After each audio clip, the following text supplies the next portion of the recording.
Good evening, everyone. Welcome to ANC3F's first meeting of the year. Our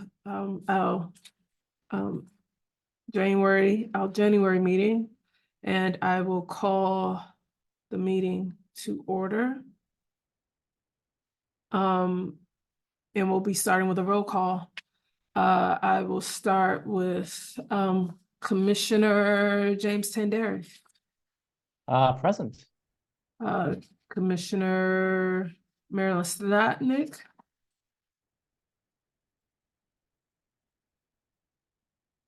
Present. Commissioner Terry Hewitt. Present. Commissioner Mitch Bayer. I don't see him right now. He's trying to gain access. The code he has is giving him problems. Okay. All right, and so is Courtney, but they'll be in. All right, the next item on the agenda I'm going to skip because I don't have everyone I need. So I will go to approval of the ANC3F meeting minutes.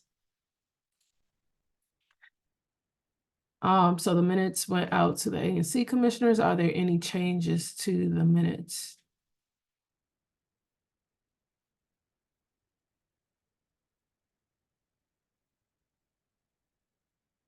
Seeing none, if I can have approval of, is there a motion to approve the meeting minutes? I motion to approve. I second. Sorry, James. Thanks. All in favor say aye. Aye. Aye. Any opposed? Any abstained? And the motion passes.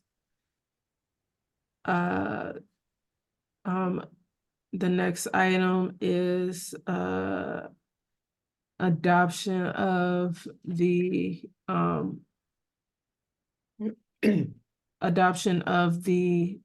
of tonight's meeting agenda. I move we adopt the agenda for this evening. I second it. Second. Oh, welcome. I'm like, who's Queen of Yorklandia? Okay. Oh my God, I'm so sorry, you guys. I'm stuck in a train with no power. Okay. And This that isn't my is real Zoom. Sorry. everyone, that is Commissioner Courtney Carlson. Welcome. Sorry. Thank you. If anyone can change my name, please do it. I will do it for you. Yes, thank you. So right now we're at adoption of tonight's agenda. I honestly want to add Commissioner Mitch Bayer just wants to talk about a resolution. So I just want to add his resolution to the agenda for tonight. He's joining right now. It's fine. I've spoken to him beforehand, so I just want to add it to the agenda, just to discuss it. All in favor of adoption? Oh, just to clarify, would this be an action item or a what's the other one? Or an information item? It's not an action item. It is it's an information item. Okay. I second it. Or I move that we add this. You're welcome. Yeah, Second. it's an information item. All in favor of adoption of tonight's agenda, say aye. Aye. Aye. Any opposed? Any abstentions? And the motion passes. The next item is approval of the ANC. Excuse me.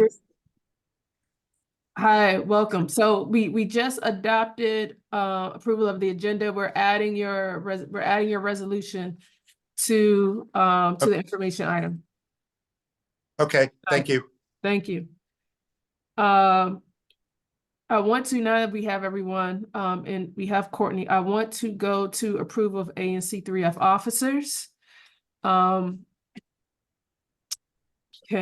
I have a motion? I will start with the chair. If we have we got nominations for the ANC3F chair? I nominate Courtney Carlson as chair. I second it.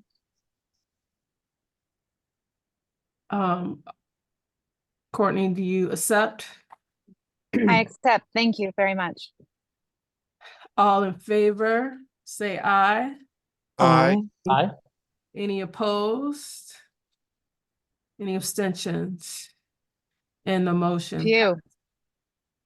You abstain, Courtney? No, I'm joking. I said Oh. phew. And the motion passes. Welcome Courtney as chair. The next position is vice chair. Is there a motion on Progress. what? I Yeah, motion. Oh, I don't know who's speaking, sorry. So I motion that we move to,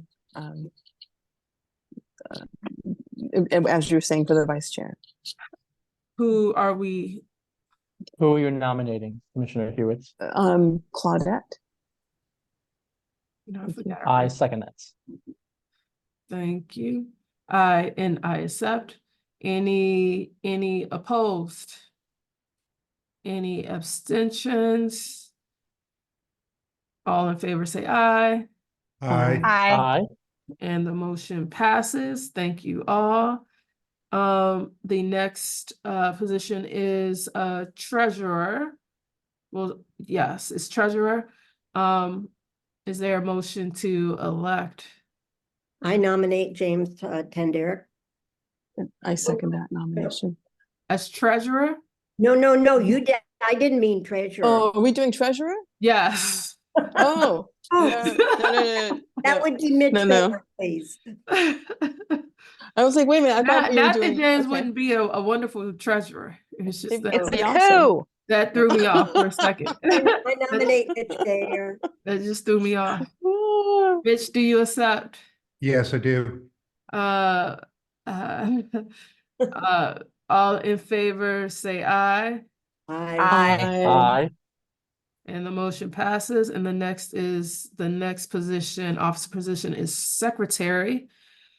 Can I get a motion for a nomination for secretary? I motion to nominate James. I second. Second. James, do you oppose? I mean, do accept. Accept. I Don't ask. accept. You know, to go from one position to another, I accept. Thank you, James. All in favor, say aye.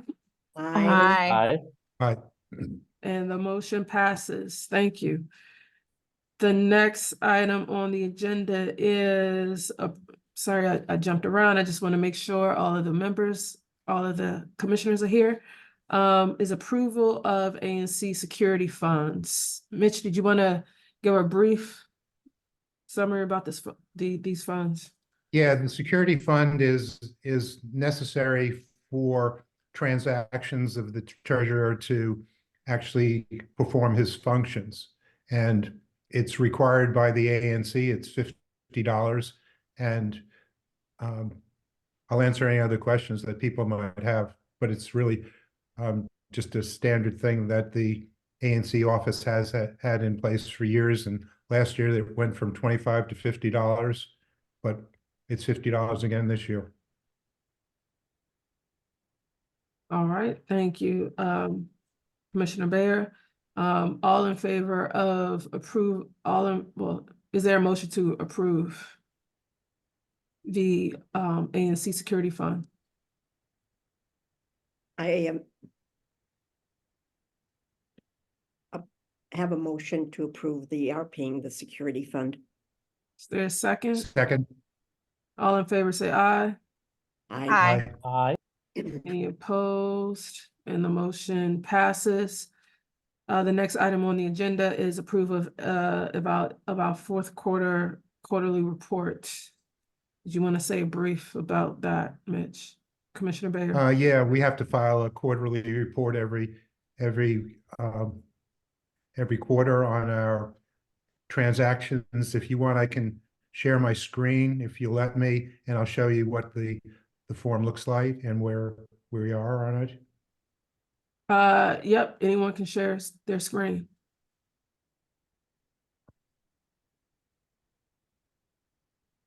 Thank you, Mitch, for all your work on this. Oh, you're welcome. Oops. Can everyone see the report here? Nope, No, no.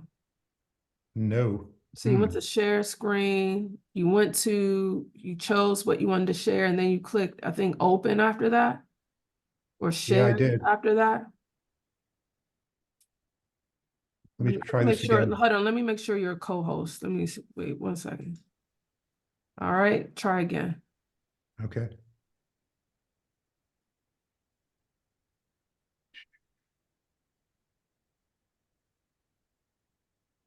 Okay, can you see it now? No.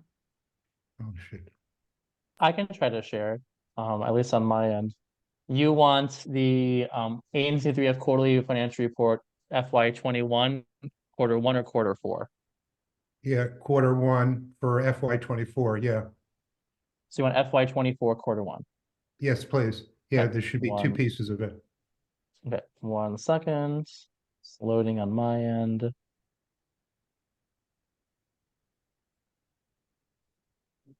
It's still loading, sorry, y'all. Mhm.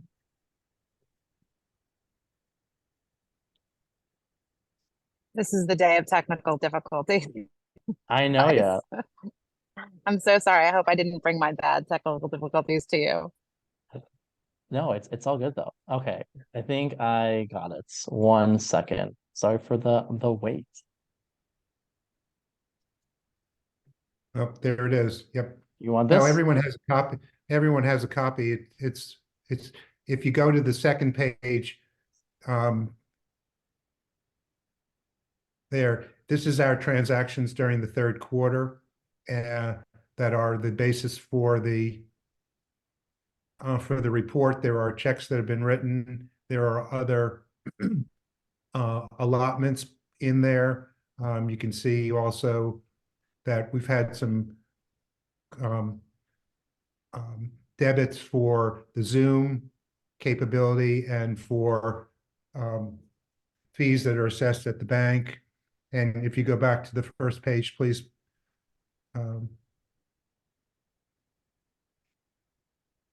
It needs to be, it basically is the ups and downs of where we've been on finances for the last 3 months of last year. And it's not any much different than we have every 3 months. So I move that we accept the QFR. Second,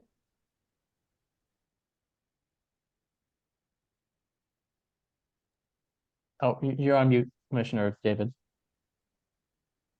All in favor, say aye. Aye. And the motion passes. Thank you, Thank you. Commissioner Bayer. The next item on the agenda is approval of the ANC3F 2024 public meeting dates. So all of us, the commissioners, met through an executive committee meeting and discussed dates for the year. So it will be the third Tuesdays of each month. No public meeting in August and December. Unless any changes, we let the community know beforehand. I put the dates in the chat, Commissioner David. All right, thank you. So that'd be January 16th, February 20th, March 19th, April 23rd, May 21st, June 18th, July 16th, September 17th, October 15th. Well, can I get a motion to approve our 2024 meeting dates, public meeting dates? So moved. Second. And all in favor say aye, Aye. Aye. and the motion passes. The next item on the agenda is commissioner updates. I will start with Commissioner Tanderick. I have no updates on my end, pretty much. Commissioner Slotnick. I have two things. I was invited to the Tenants Association meeting on Saturday at Connecticut House. And I did attend that. And the Department of Transportation has advised that they're putting a speed bump on the 3500 block of Chesapeake Street. Awesome. That's it. Awesome. Thank you. Commissioner Hewitt.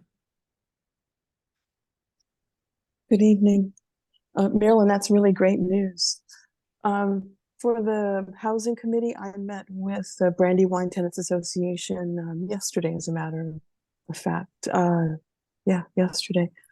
So that was interesting, just to share information and to help with better flow of information.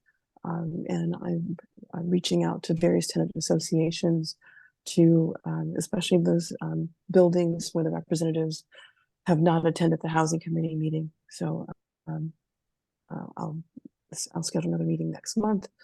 And then I need to work on a date for the Housing Committee. So it will be the beginning of February. I can't do it this month, but that's what I have right now, ma'am. Thank you. Commissioner Carlson.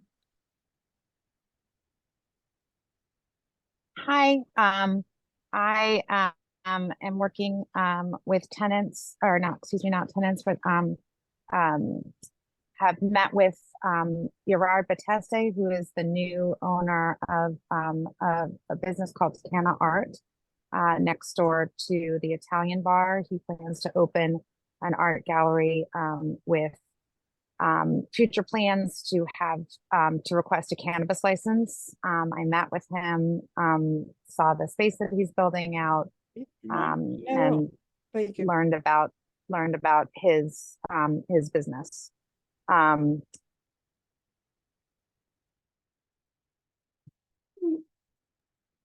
Oh, Courtney, you're on on mute. mute. Sorry, You're on Courtney. mute. You're on mute. Let me see. Can you hear me now? Yes, yes, yes, yes. Did you hear any of that? We heard half of it. We heard Okay. you mentioned the business. Sorry, guys. Yeah, no Anyway, worries. there's a new business opening up. I've gotten a lot of questions about it. The name of it is Canna Art. It is an art gallery showcasing local DC artists. I met with the owner. He would like in the future to request a cannabis license. That's going to have to go through the process that it's going to have to go through. But I wanted to let people know that I've talked to the business owner. He's a really nice guy. He's a partial owner of Ella's Wood Fired Pizza downtown. He's a longtime DC resident. So that is what's coming down the pike for people who have asked and are interested about it. He wants to be a good neighbor, quite communicative. That's what I got. Thank you. Commissioner Mitch Bayer. I have no updates at this point. Thank you. And I wanted to this all happened real quick, but we literally just reelected our new officers. So I've been the chair for the past 2 years, and per our bylaws, you can only do 2 consecutive years. So I am happy that we will be led by Commissioner Courtney Carlson, and I'm just still leading the meeting tonight because Courtney she's in transit right now. So that's the only reason why it looks like I'm still chair, even though I'm technically now vice chair. But Courtney, for 2024, Courtney will be leading, she'll be leading our meetings, and she'll be the point of contact for ANC3F. And Commissioner James Sanderick will be our secretary. Commissioner Mitch Bayer will continue to be our treasurer, just in case folks missed that, because it happened so quickly. So much has happened within the last 2 years. So I'm glad that I've been able to just make sure that we strengthen our relationship with MPD, and made sure that they were on our public meetings each month. There were just a few times, maybe 2, 3, 4 times that they were not on our public meeting in the last 2 years, because of something that have come up. But we made sure that we at least heard from them in the last 2 years, and then we actually started working with building managers within those 2 years as well, at least opening up the lines of communications and speaking with them, doing more public safety walks, and just making sure that we did more special meetings in case we needed to.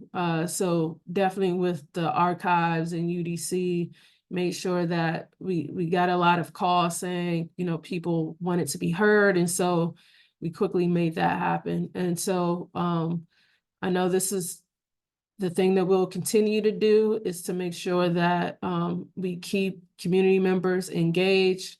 We do one thing that I wasn't able to make happen, but kept bringing up for the past like 2 or 3 years, is having a communications person. So we really do need a communications consultant to help us update our website, update our social media, just keeping the community involved, even with our newsletter, because it gets busy. So we'll be putting that information out soon, but definitely email us if you or somebody would be interested in being a part-time communications consultant for us. So that is my update for now. So moving on to the next item on the agenda is committee updates. Commissioner David, I think Commissioner Hewitt has something to say. Oh, yes. Oh, thank you so much, Commissioner Tanderick. Thank you very much, Commissioner David. I just wanted to have an alibi to my update. I had an additional meeting yesterday with Paul Harrison and Julia Stevenson about the DDOT in Connecticut Avenue, and finding out what the status is on reference to not certain what to call Connecticut Avenue with the bike lanes and all of this. And so just wanted to make certain I made note of that. I will reach out to our Ward 3 point contact for DDOT to get a status update. That's all I have. Thank you. Thank you, Commissioner Hewitt. The next item on our agenda is committee updates. So we'll go to Parks and Watersheds. I have no update at this time, although I'm getting my committee together and we're going to have a meeting sometime later this month or sometime in February. All right, thank you. Schools and universities. There is no update at this point. And Housing and Neighborhoods Committee.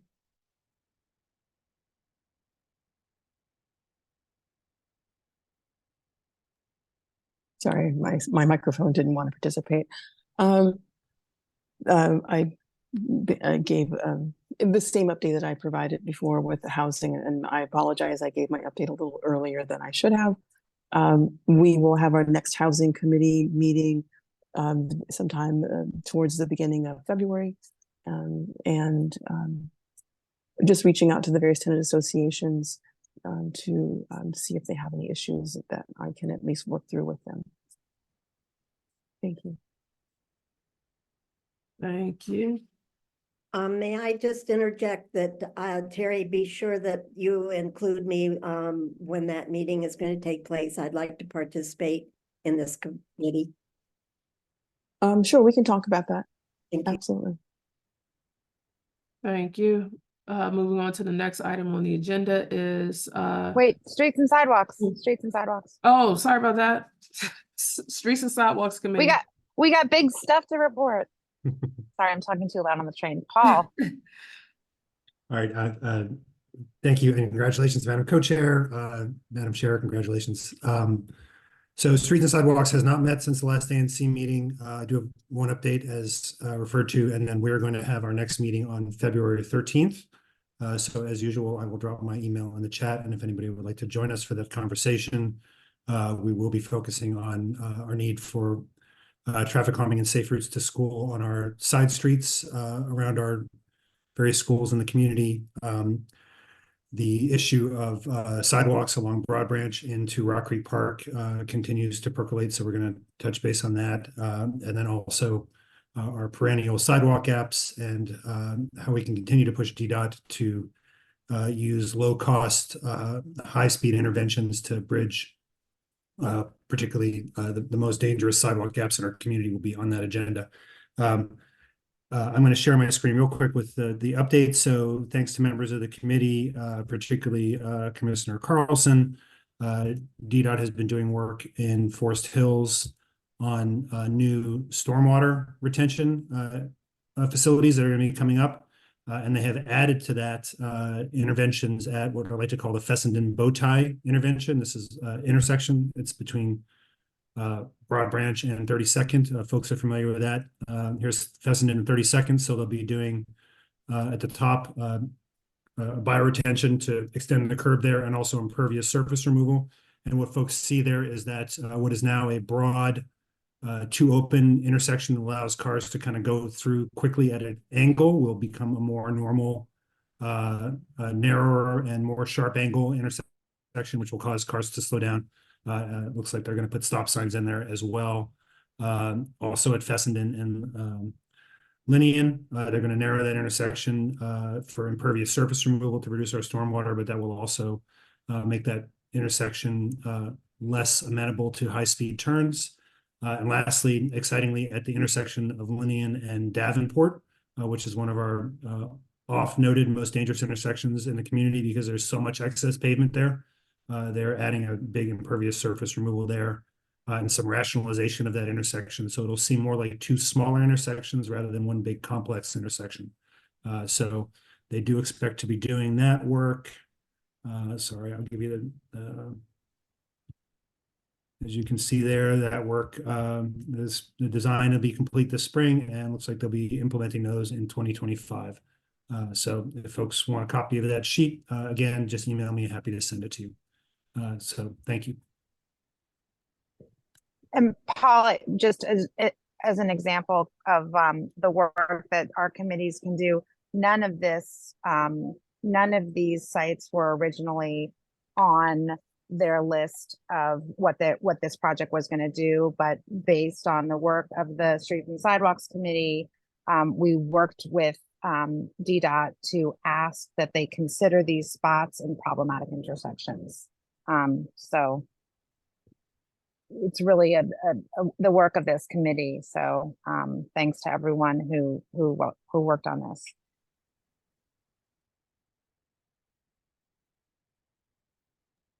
Thank you very much. And this is an example of something that we could be putting on our social media and website ASAP, but kind of hard to make that happen right now.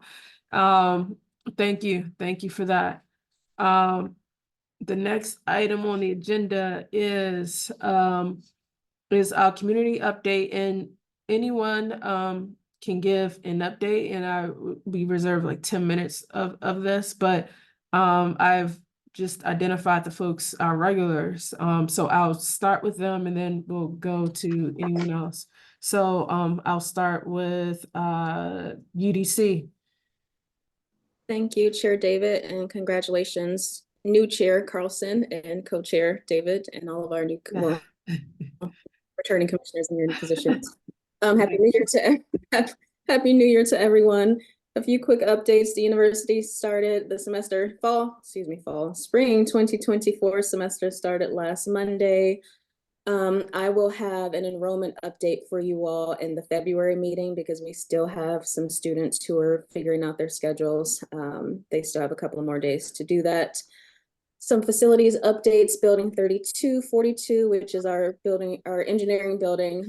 They will finish their solar panel roof installations in February of this year.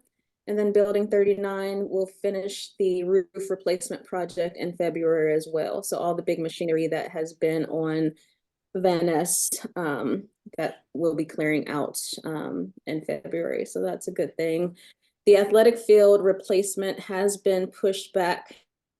It was completed in February. It's now been pushed back to May. The reason is they found a water supply line that they did not know was there.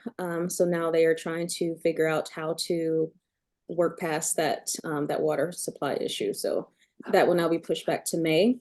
We have a lot of upcoming events, but for the February, the Community Campus Task Force meeting is Thursday, February 1st, 6:30. It will be via WebEx. I will send out the agenda and just the meeting information by the end of this week. DC Archives will be the main guest at that meeting to give an update on the Archives project and to answer previous questions from the last task force meeting. And then Founders Day is coming up on February 15th at 10 a.m. We do invite the community to come and celebrate the anniversary of the founding of the university. And then I will be reaching out to Commissioner Derrick. President Eddington would like to come to the February ANC3F meeting to talk to the community, give updates, talk about his strategic plan, and just his future for the university. Sounds good. Those are all of my updates. I'll take questions if there are any. If not, I will pass it back over to Chair David. Are there any questions from the community? Amy Schestheim. Yes, Amy. I had asked you, Ms. Gray, at the last meeting, we have a lot of children in the apartments, and I told you how much fun some of the kids at Connecticut House had going to the garden at UDC. And you were going to look into what kind of activities UDC can give to children, especially children in these apartments. And I hadn't heard. So at this point,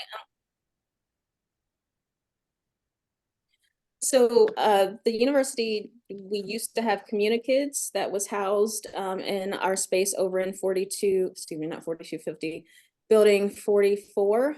They have since moved to a new location. At this time, the university doesn't have any programs that focuses on children. There are some summer youth programs that will host events on campus, but at this time, that's not something that the university that we do. So there are no activities at UDC for children in Ward 3, or, I mean, I'm a little confused because I know in the summer there's Hearst Pool, but UDC is such a great resource and it's very, very close to Connecticut House. Is there any thought about community outreach to some of the children in the apartment buildings? Working with children requires a lot of specific training and licensure and things like that. As a university, our focus is on our university students and of course the community. Higher education, we have our speech language pathology program students or community members who have children who need those type of services can sign up for those, but that is really the only thing that we offer for children at the university. Okay, well, the children that I took from Connecticut House to garden at the UDC Garden Club loved it. And you know, that's one opportunity that has been available to us. So thank you for considering it. I appreciate it. No problem. Commissioner May Hewitt. I? Oh, thank you so much. I was trying to find my raised hand. Juanita, or Miss Gray, pardon me. Does UDC still offer the academic summer bridge program for students? So if some of these students are in elementary or middle school, I think, is it middle school where there's summer bridge? Maybe that's an option. We didn't have summer bridge. We did work, well, and I would have to double check. Since I moved over from student life, I have not been keeping up to date myself. I'm more with the community and what's going on in that area. But we did have, and we probably do. Let me check and I'll write some information in the chat before the end of the meeting. I believe it was 4-H that we used to work with, but those are not for children. Those are programs for high school students. Right. I do remember there's the primarily high school 4-H, and then Miss Carter used to run the trilogy. Is that the trilogy program where, Correct. so there's that gap program. There used to be, and it may not exist anymore, something called Summer Bridge, where middle school students would come in sort of for academic enrichment, not the playground that Miss Schushheim is looking for. This is more academic. So if there's something like that, maybe. Yeah, sorry. Actually, I think that that was pre-President Mason. So that was something that happened many, many, many years ago that the university hasn't done in a long time. Thank you so much for that update. I appreciate that. Welcome. Thanks. Thank you. Thank you. I want to call you Commissioner Gray, but Miss Gray, UDC, thank you. Thank you for that. Moving on to Van Ness Main Street. Good evening, everyone. This is Gloria Garcia, the Executive Director of Van Ness Main Street. I echo Ms. Gray's congratulations to the new officers, but I really want to give you a heartfelt thank you. Commissioner David, you have been just a leader through some bad years. So let's just leave it at that. And you did a great job, and you've always been a great partner to Van Ness Main Street. And I really look forward to continuing to work with you as well as with the new officers. So here we go, 2024. Van Ness Main Street always works behind the scenes. We have been super busy doing things that aren't our, public face, but we've been working with all the businesses up and down the corridor. We work with about 107. DC has awakened and all the agencies are out and about. I don't know if any of you noticed that Nail Avenue was closed for almost 3 weeks. And we had to work with DC Health, with DCLP, because there are so many new policies and regs and leg that came in through the pandemic, and now they're out enforcing it. So we're trying to avoid closures of our, Cutting Edge and Van Ness Nail Spa and EMM, but Nail Avenue was closed for 3 weeks, which really, really is a terrible situation for a small business. So we raised it through all the agencies and Fruman's office because we're really looking at an equity issue here. So I wanted you to be aware of what we do in the background of trying to keep these businesses open and working with some of the agencies. And of course, the visible side, spring plantings will be starting. Kathy Sykes, I see you on. Spring plantings, the continuation of creating a pollinator corridor on up and down Connecticut Avenue continues and will continue. Also, our holiday pop-ups and our Art All Night pop-up are so popular that we are introducing first Saturdays. Every first Saturday, there will be a small pop-up in our Van Ness Main Street office together with the Carpe Librum book sale outside.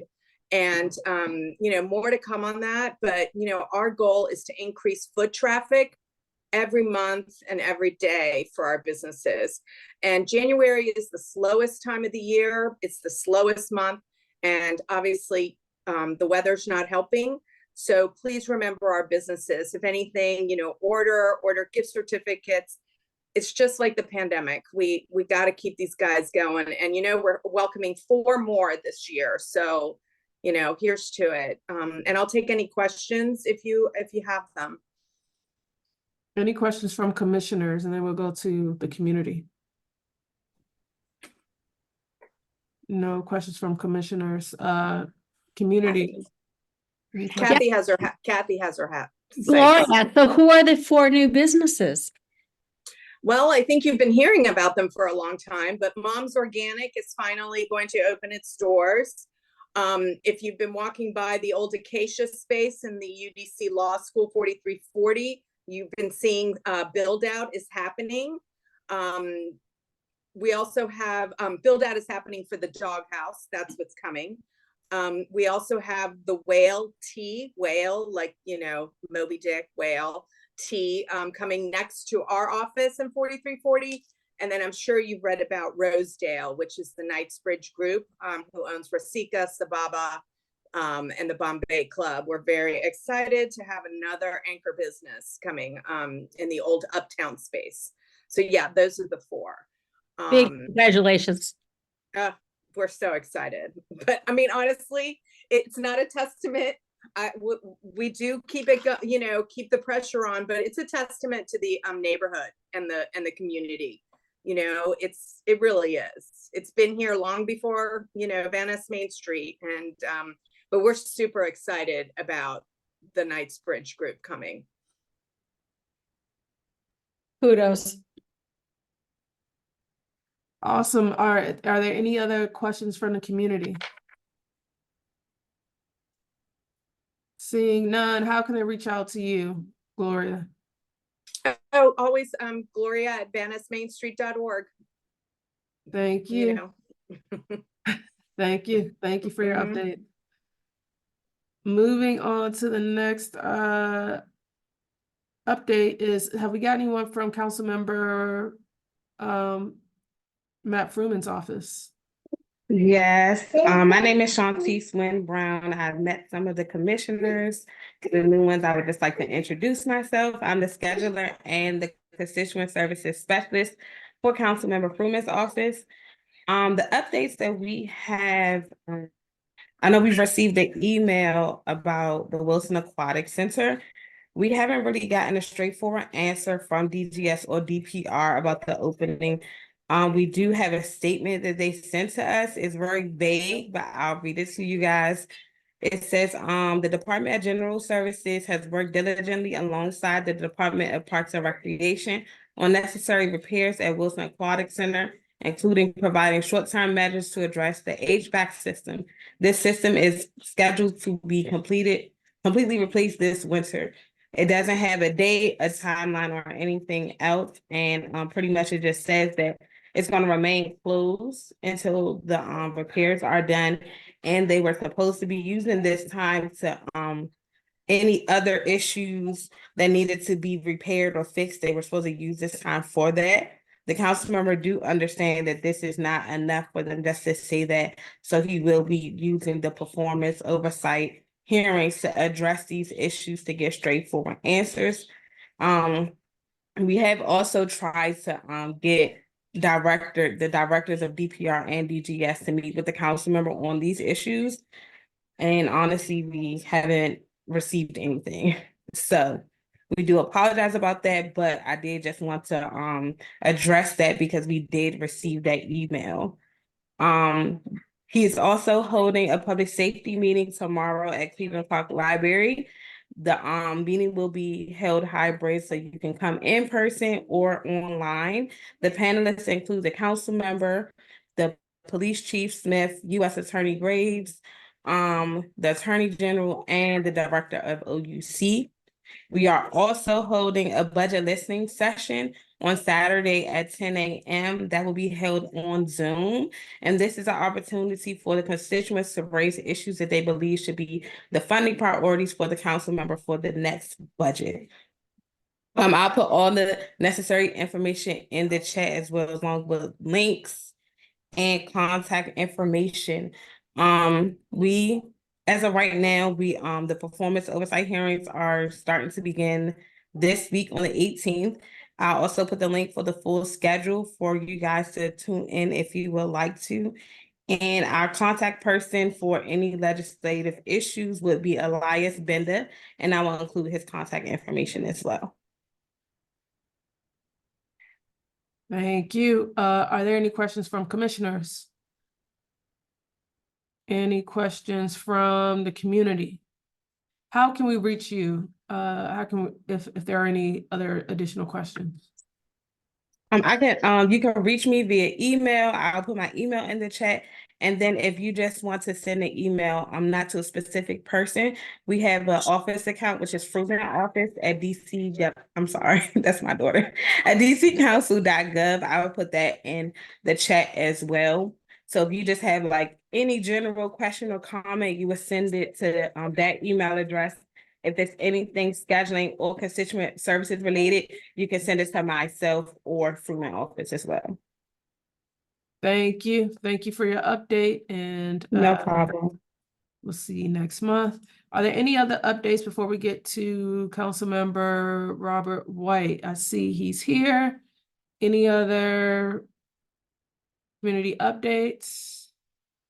Seeing none, I would like to welcome Councilmember Robert White. Thank you for joining ANC3F's monthly meeting, the top of 2024. Councilmember Robert White is the at-large. Remember, this is your second term, correct? That's right. It's your second term, and you are chairing the Housing Committee, which is a priority for ANC3F. And so this is your this is your first term chairing the Housing Committee, correct? Yeah, just been about 1 year at this point. Yep. Yeah. So we're really interested in what your plans are, what you've done 2023, and what your plans are, and how that translate to the local level, how that translates to ANC3F. Welcome. Thank you so much. I appreciate you having me, and just want to start with a congratulations for the new leadership, and give a big thanks to outgoing chairperson Claudette David and vice chair James Tenderick. You all have been doing incredible work, and really appreciate everything you all are doing. Under my committee is also the office of the ANC, and over the years I have put a lot of funding and enabling legislation into that office, and work to change the leadership, because too many things were getting backlogged. So as I can be of service to you in that respect, please let me know. But as you said, I've been chairing the Housing Committee for almost exactly a year now. And when I became chair of the committee, which for me as a fifth generation Washingtonian, and also someone who's seen most of my family priced out of the city, it's a particular honor for me, but also a challenge that I take very seriously to make progress, not just to hold space. So as soon as I became chair, what I worked to do is to get into communities to understand from the perspective of residents and people most affected by the things that we do in this committee, what issues they're seeing. I want to see how they see them. I want to talk to them about their experiences, see the things they're saying are and are not working. When I became chair of the Housing Committee, Chairman Mendelson also collapsed Human Services into this committee. So it's a big committee, but it now covers homelessness, many benefits, in addition to the housing portfolio. So I've spent a lot of time in encampments and public housing and private housing and community meetings, pulling together community talkbacks to get feedback, and many meetings with agencies.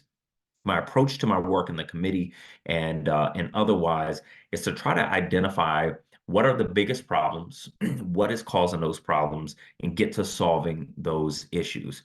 So one of the things I immediately ran into was homeless vouchers. Homelessness in the district increased by over 12% between 2022 and 2023, particularly last year around this time, but also over the summer. What most of us have seen are encampments that seem to be getting bigger and bigger and bigger. Now, this is quite curious because the council funded enough housing vouchers to house almost every unhoused person in the city. So it was clearly an issue with the system and not with the amount of resources. When I went to encampments, what I found was that almost every single person I talked to, almost every single one, had already been approved for a housing voucher 1, 2, 3 years ago. So clearly there were backlogs in the system. I went to work understanding where the backlogs were and working to fix it.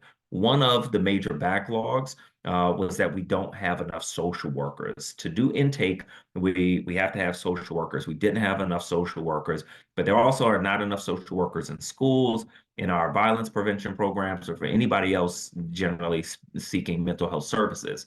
To me, that became clear that it was a pipeline issue, so that's what I set out to fix. I worked with the University of the District of Columbia. I created a free master's in social work program, got it funded as well. That program should be up and running around this time next year. So I'm really excited about that. But then we also started seeing, as people were being housed, a lot of issues in the housing. So I get a significant number of complaints and concerns about behavior, health and safety, behavior from people who are folks believed to be utilizing a voucher. This is really frustrating to me because what I recognize, what I think most of you recognize, is that we have a housing first approach to homelessness, not a housing only approach to homeless services. What that means is when we help people who have been chronically homeless for years, have not lived in a stable residence for years, and we put them into housing, that is not the end of the responsibility of the district government. We have to provide the right wraparound services and supports so that people can live well with others so that they're not causing issues. And because of the frustrations that we're seeing, what I'm seeing is rising resentment and people saying, we don't want folks with vouchers living in our building. That's not the situation that I want to see. It also is really bad for the number of people that we have got to get housed. We don't need to have resistance. That makes our jobs harder. So where I am pushing very, very hard is to get more services to people. What that looks like is 3 primary things right now. One, working with the courts, the Superior Court, they've created an expedited docket for safety-related eviction. So, if somebody is threatening neighbors, causing significant safety issues, the courts are able to address them in a speedier manner. Right now, the eviction process takes a long time. That does cause concern when you're talking about safety-related issues. Second, I'm working very closely with my colleague, Christina Henderson, who chairs the Health Committee. They have under their jurisdiction the Department of Behavioral Health. This is an issue that she takes here seriously as well. So we are working with her on this issue as well. Finally, I'm working with my team to see if there is something we can do to bring services, wraparound services, closer to people and ideally into their buildings so that we're not in situations where people are living in buildings, folks who are there, who need vouchers or otherwise, who need services, but those services are across the city and they're not getting to them. I want to look at bringing the services right to where people are, to their neighborhoods and ideally to their buildings so that we can address those issues, because we have got to get a handle on this because we have a lot of work in front of us in terms of housing. So we've got to get the right supports. I'm going to keep pushing the administration on that. Going to keep working with my colleagues, going to keep looking around the corners to see what else we can do. I mentioned that the Housing Committee now has Human Services, so that has set up the need for, unfortunately, a number of recent battles around safety net programs. Two of them include SNAP, which formerly referred to as food stamps. The other is emergency rental assistance. I'm sorry, three. The last is the home purchase assistance program. So the council, when we received the mayor's budget proposal last year for this fiscal year, she had proposed $8 million for emergency rental assistance. Well, the need for emergency rental assistance since the pandemic began has skyrocketed sharply. So I work with my colleagues on the council. We turned that $8 million into $43 million. Then working with the budget office at the council, we were able to identify another $20 million in federal funds. So then got it to $63 million. Even with $63 million for emergency rental assistance, the demand is still outstripping available funding. Just for a little bit of context, 2 weeks ago, the quarterly application period for emergency rental assistance opened up. Within 6 hours, it was closed because it had already received 3,500 applications. This is really speaking to what the need is in the city. I want to clarify that to apply for ERAP, Emergency Rental Assistance Program, you have to make little less than $50,000 a year. You can only apply once a year, and you have to be able to show that with that assistance, you can pay your rent going forward. So this isn't a program where people are like gaming the system and applying and they don't need it. This is a program for people who are and really should be, based on the cost of living and what they are bringing in income. They are struggling in a very real way. So the $20 million that we found in federal funding, the mayor tried to move that out of ERAP. I was able to work with my colleagues on the council to stop her. My colleagues with Councilmember Henderson taking the lead, a lot of support from Councilmember Janice Lewis-George. When the mayor said she was got the additional funding for SNAP, for food stamps, the mayor said she's not going to implement the law. She's not going to give the additional funding for food stamps. And the council had to threaten to sue the mayor in order to get her to follow the law and follow through with this increase.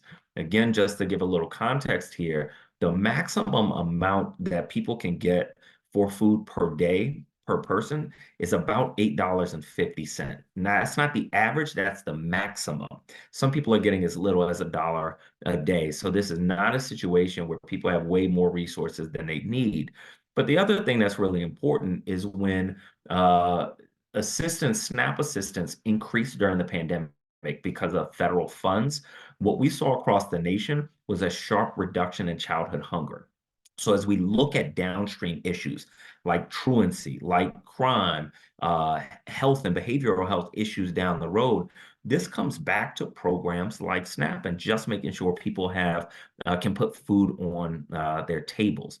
I won't spend a lot of time on this, but HPAP, the Home Purchase Assistance Program, it's another important program, allows people to get funding for to buy their first home because of what the mayor and her team kept referring to as budget shortfalls.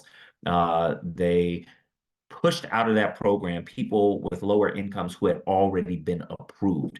I believe that you cannot change the rules of the game in the middle of the game. So I passed emergency legislation and worked with the mayor to get the funding back to those folks. All that to say, as chair of the Housing Committee, what I'm constantly trying to do is make sure we have strong enough social safety nets so that people are not falling deeper into despair. In addition to that affecting the people affected, it also impacts us. It impacts taxpayers because we're going to pay for this now or we're going to pay for it later. And I would rather fix the issues now than, pay double and see people suffer and have to fix them downstream. So I'm always trying to say, how do we fix the issues? What's the underlying problem? What problems impact other problems? And how do we really, in a comprehensive way, address those? So that's what we've been doing in a nutshell on housing. One other thing I want to mention, because it is big and it is important, and it is something that I hope soon we will be seeing the fruits of our labor for, and that is public housing. Public housing has been in a deplorable state in the district for decades now. And what most of us probably know is that for a long time, we've seen a lot of political appointees at the Housing Authority, and we've seen the conditions of housing that people, real people, are living in decline further and further, to the point that what I'm seeing in many of my walkthroughs is people living in conditions that I wouldn't want my family living in. To turn this agency around, particularly after the federal government completely slammed us as one of the worst housing authorities in the country, I believed that we needed a few things. One was a new board, get rid of the political folks and put some subject matter experts there who understand better the issues that the agency was having. Two, a change in leadership at the agency, somebody who is committed to the future of public housing and who can develop a plan and create a team that can really turn the corner in public housing. Three, stronger oversight from the council. And four, funding to actually fix housing conditions. We've gotten all four of those done last year. There's a new board at the Housing Authority. There's new leadership at the Housing Authority. Working with Chairman Mendelson, I got for the first time ever dedicated funding for public housing starting in 2028. They will have about $75 million a year for repair and maintenance. And we have been doing a lot of oversight from the council, trying to hold their feet to the fire. So the agency is now in turnaround mode. I'm going to keep pushing. I'm not going to let up. I'm not going to take my foot off the gas. But I believe that we are heading to a much better place with public housing. I'll conclude with just one last issue that I want to touch on and take questions if that's all right with you. And that is the issue of public safety. This is the number one issue that people raise with me virtually every day in the city. We're seeing levels of homicides and other crimes unlike anything we've seen in decades. And a lot of people are scared in the city. My team and I have tried to take this issue head on. We spent many months at the beginning of the year talking to law enforcement, talking to federal and local prosecutors, violence interrupters, people who have lost loved ones to crime, scholars, and everybody else we could think of, and really tried to work, as I mentioned earlier, to identify what aspects of our public safety system are broken. That is to say, if we fix these things, we should see a reverse course in the trends we're seeing in public safety. And what I found was enlightening, but not entirely surprising. We right now have a public safety system that is not holding people accountable. That's not because there aren't laws on the books. It's because our 911 system is broken. Hundreds of people are calling 911 every week and having their calls dropped. You cannot have a system of accountability if you can't get through to 911.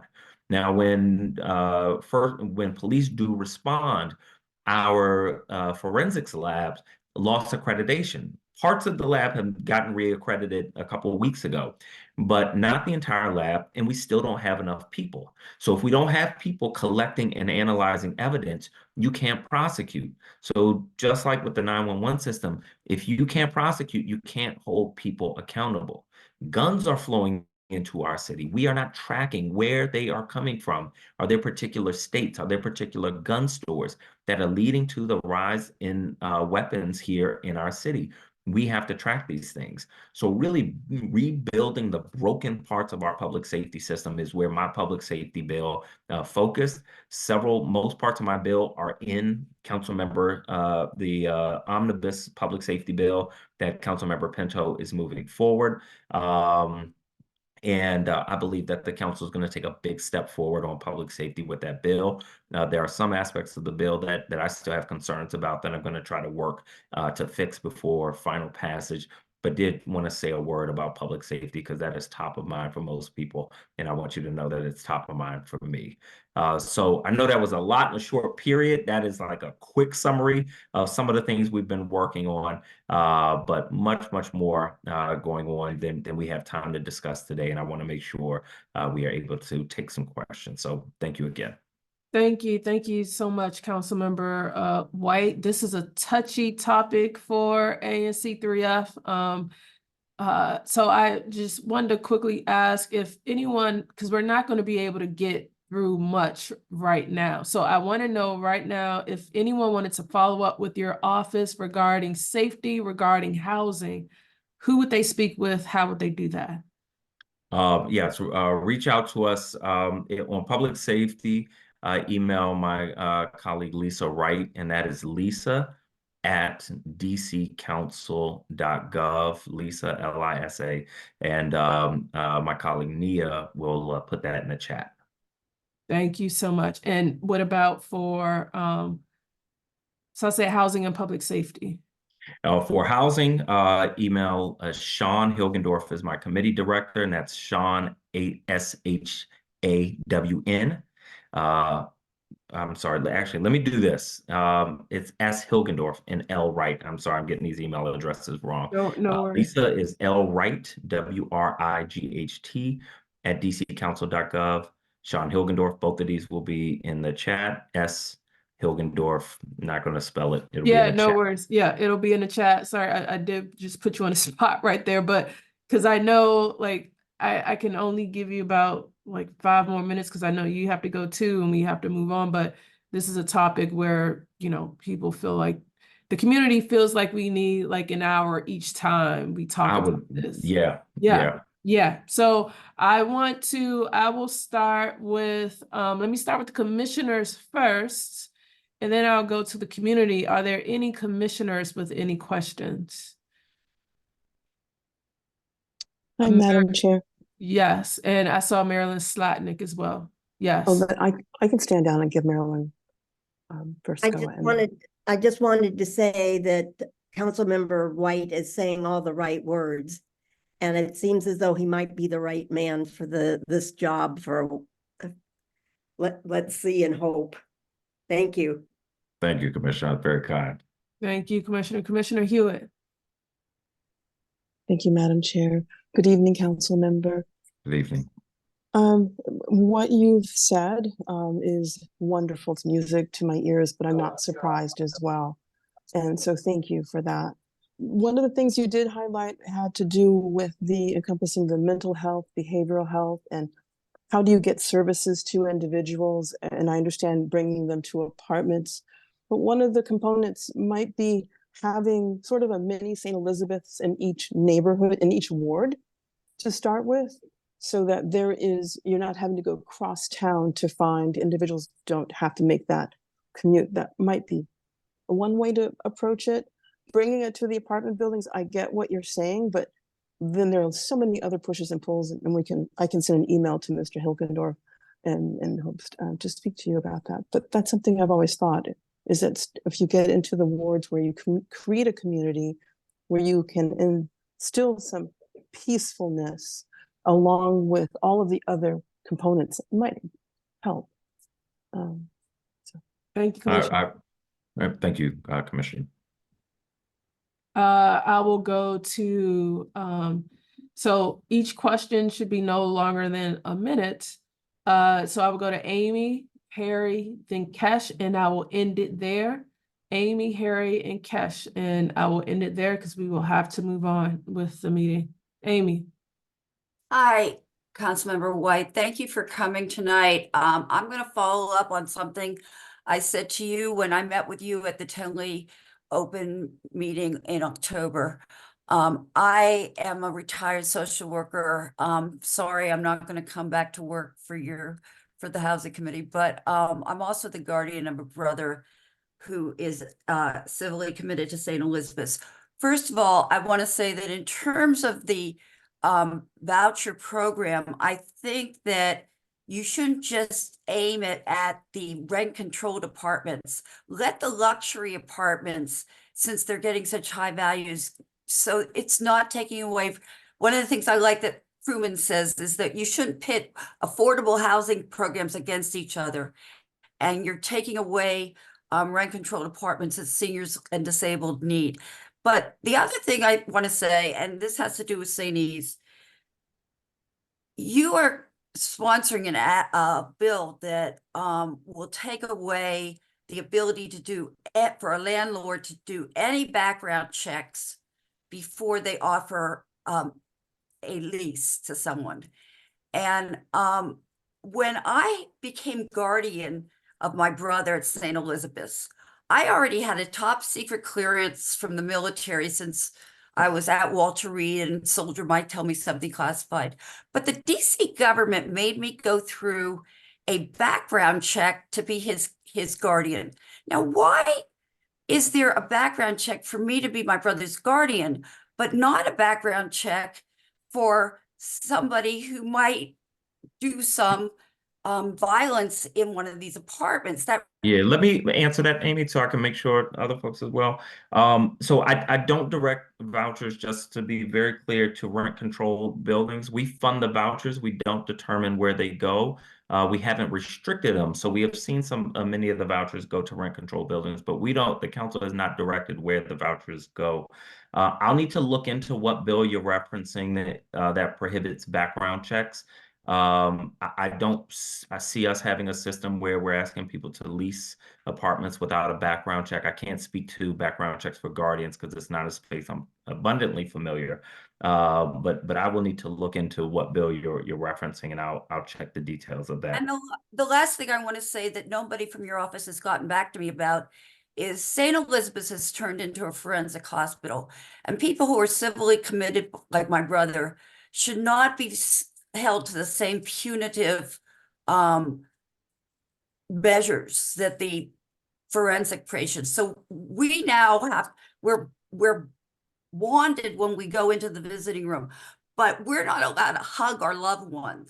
And I saw a police officer yell at a woman who didn't speak English, and because she wanted to hug her brother. We're not allowed to bring food to them on their birthdays. We're not allowed to walk on the grounds of St. Elizabeth's, and the whole campus has been given away practically.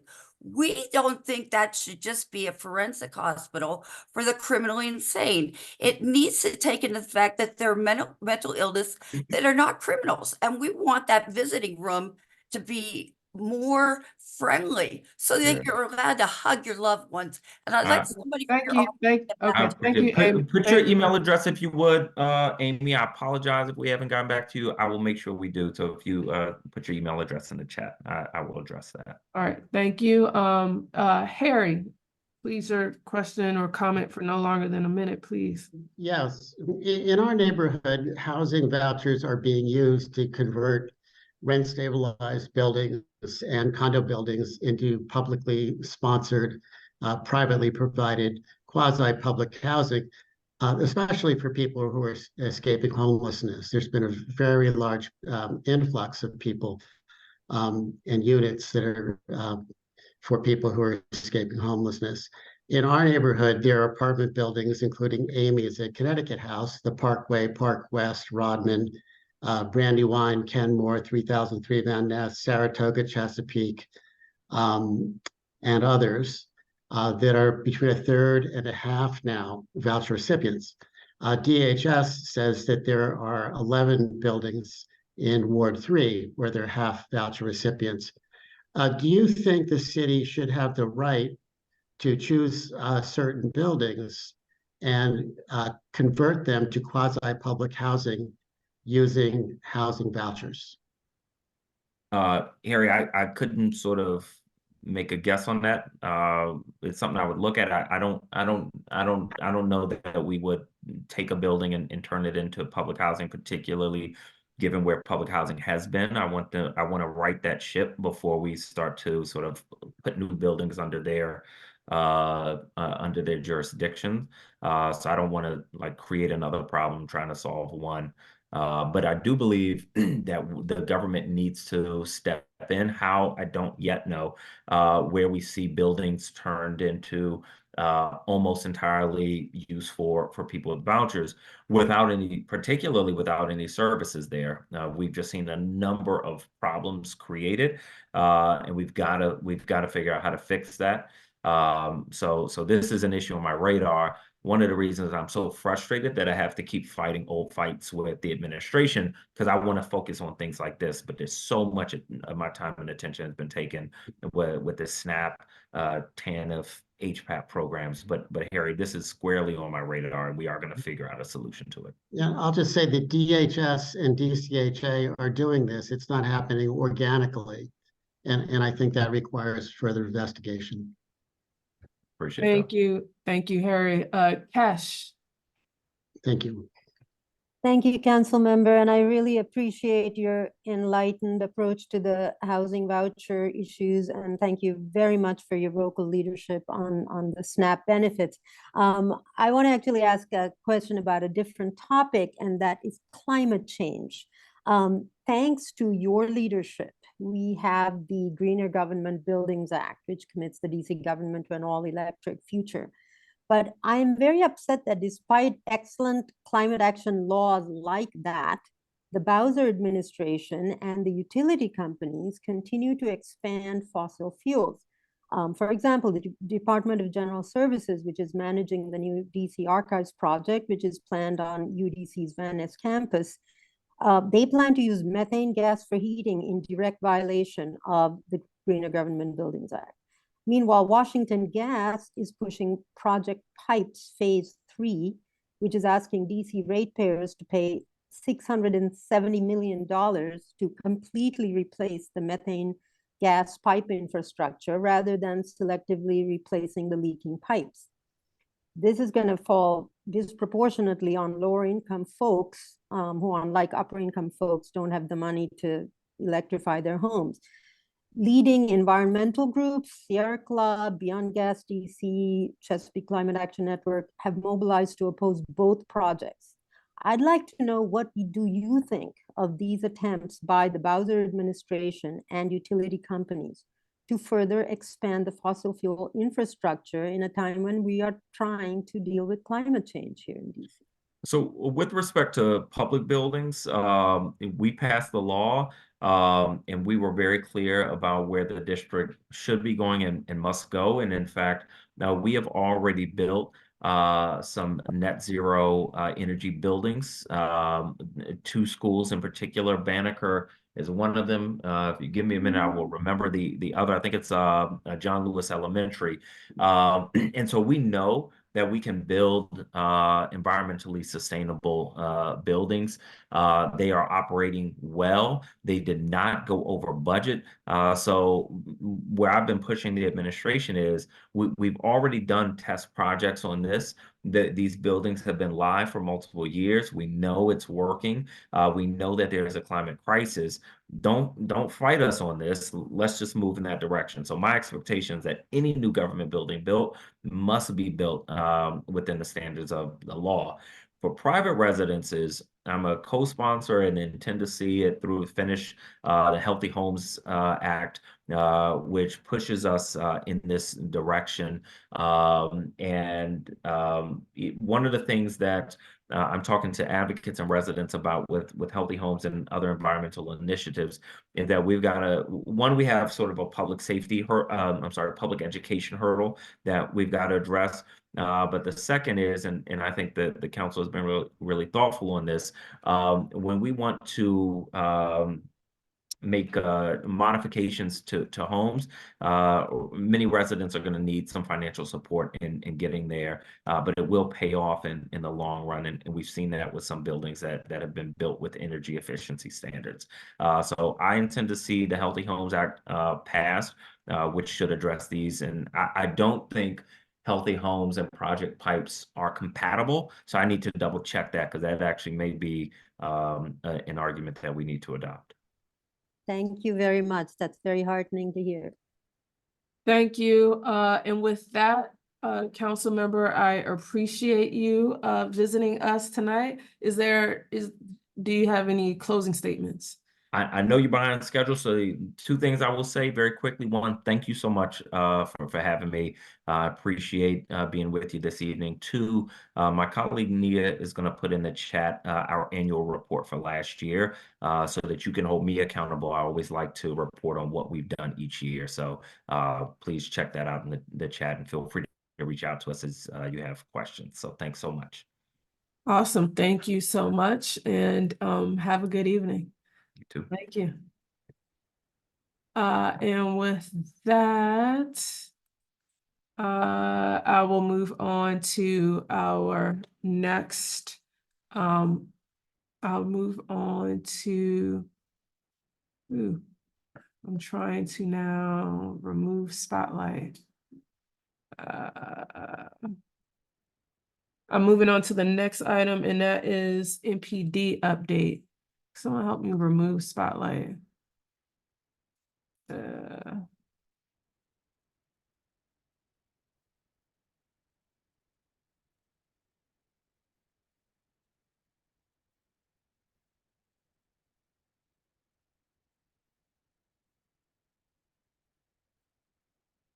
Okay. Sorry.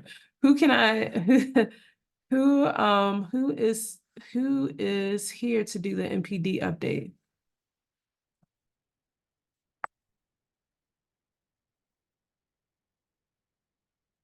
Oh, Lieutenant Vandermeer?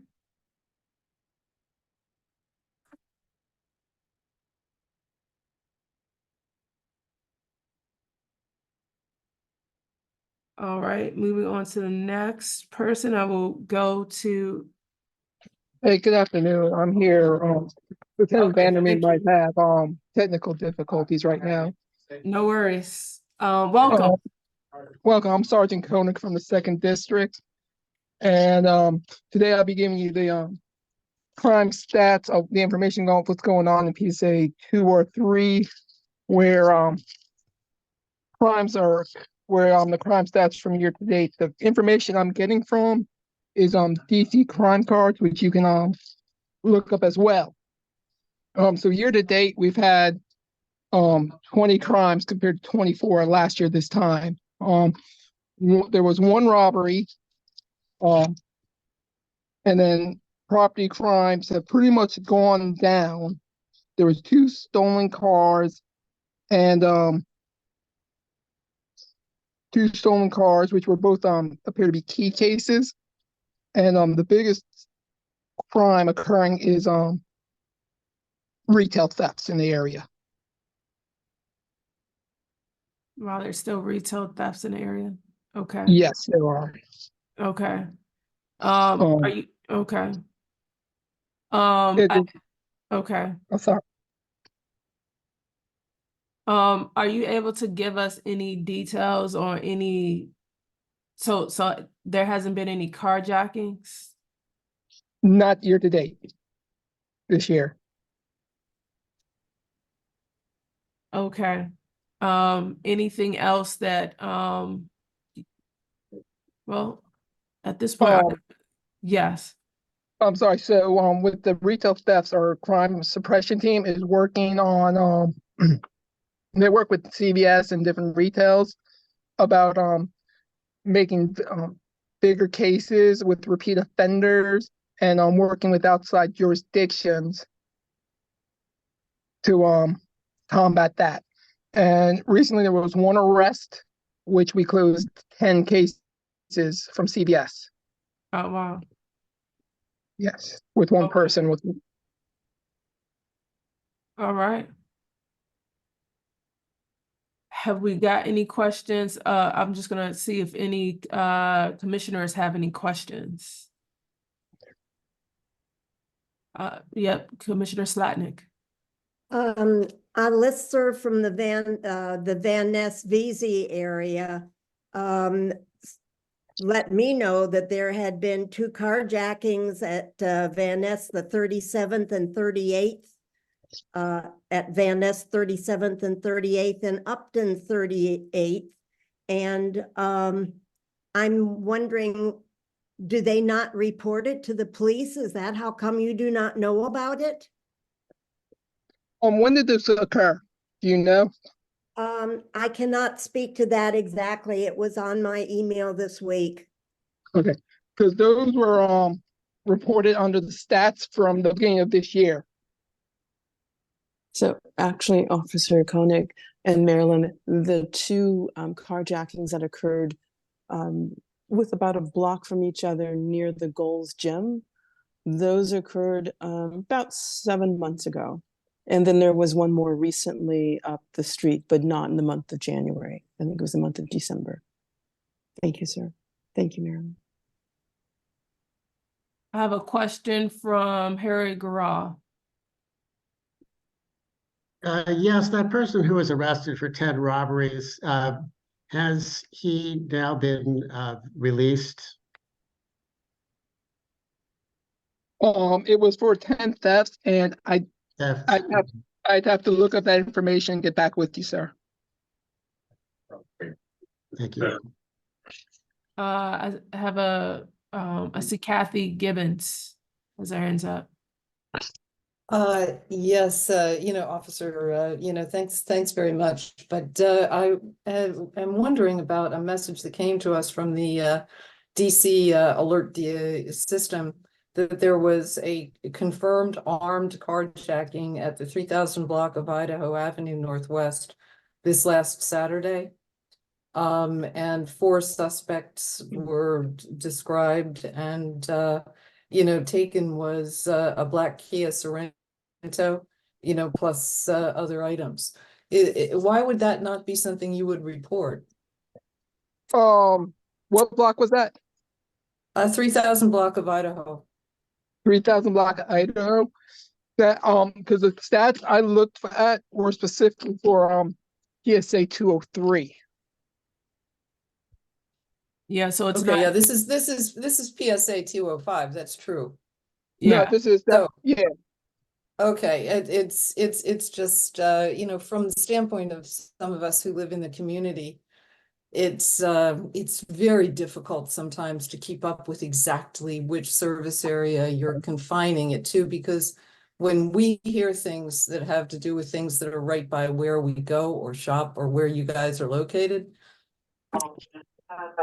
it's quite pertinent to us. Okay. I think Lieutenant Vandermeer is trying to get unmuted to speak on that. If someone wants mute him. There's not, I think that's on his end. Okay. Because I can't control that. Right. At all. Anyone can unmute themselves. So okay. It's on his end. So sorry about that. But we do stick to ANC3F because Idaho is not in this ANC, unfortunately. So anything happening on Wisconsin Avenue, or anything, Chevy Chase, you're not going to hear about that at this meeting. Yeah. I have one more person, Amy Schestheim. I want to thank Lieutenant Vandermeer for coming and spending exorbitant amount of time at the tenants meeting of Connecticut House. And I think, Lieutenant, that you would agree that if building managers were enforcing some of the lease violations, we wouldn't have to bother the police with some nuisance behavior. And you really showed your compassion and spent a lot of time with us. So I can't thank you enough for what you did for us. It was wonderful, and we look forward to continuing to work with you. I'll make sure he gets that message. Just one more thing real quick. There is a public safety forum tomorrow at, I believe it's 30 at the Cleveland Park Library at 6 p.m. where the chief and the commander will be at.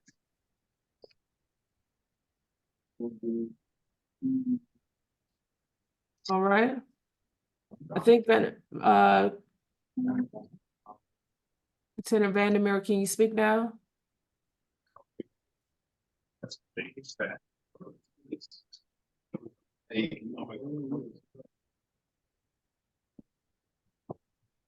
Okay. Still can't speak. Okay. So that's the updated event that's Yes. upcoming event. Okay. Yeah, the address is 3310 Connecticut Avenue, And I just want to leave with just be mindful of have everyone be mindful of the surroundings. There has been an uptick in robberies throughout the city, not necessarily PSA 203, involving the designer jackets of moose knuckles and Canadian geese jackets. All Or right. Canadian goose, I'm sorry. Wait, yeah, okay.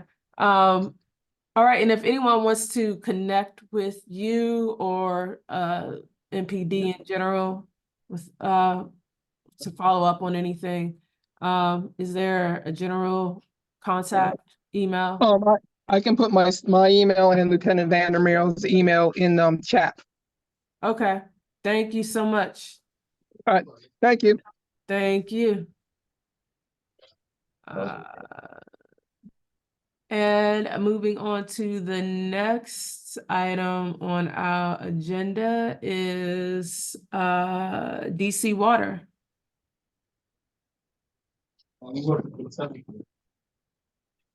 Hey, good afternoon, commissioners. Give me 1 second. I'm sharing my screen.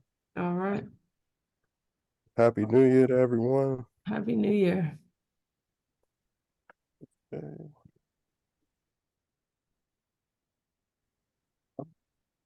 All right, we are here to provide an update on the Soapstone Valley Park project. So our agenda, I'll get right into the construction updates. I know this is a pretty busy meeting. Here's a quick look at the status update. We're continuing to work through with those same permitted construction hours of 7 a.m. to 7 p.m. Monday through Saturday. We haven't been working Saturdays, however. Current status this week of January 15th. We plan on beginning the installation of the sweep and wide cleanouts along Audubon Terrace. We did have a weather delay today, so some of those activities shifted some. And those are a list of the properties that we plan on getting to this week. Rolling into next week, the week of January 22nd, we'll begin the installation of the sewer bypass at Broad Branch Road. We'll get that in, and then also that week we'll begin Shot 17 installation at Broad Branch Road, and that work will be done at night. So crews will be out from 7 p.m. to 7 a.m. There will be some a traffic pattern shift, but we'll have flaggers out along Broad Branch Road near the entry of the park, directing motorists around the work area.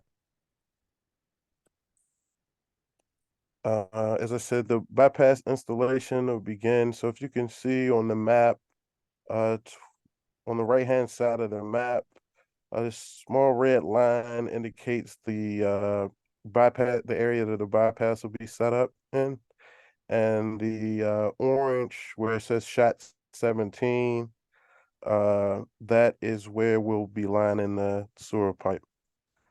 And we only anticipate that work to take we only anticipate the bypass to run for about 24 hours. And like I said, the CIPP portion of the work will begin next week. We'll be working from 7 p.m. to 7 a.m. Just some more information on the wide cleanouts. That's the activity plan for the next 2 weeks that'll be taking place on Audubon Terrace.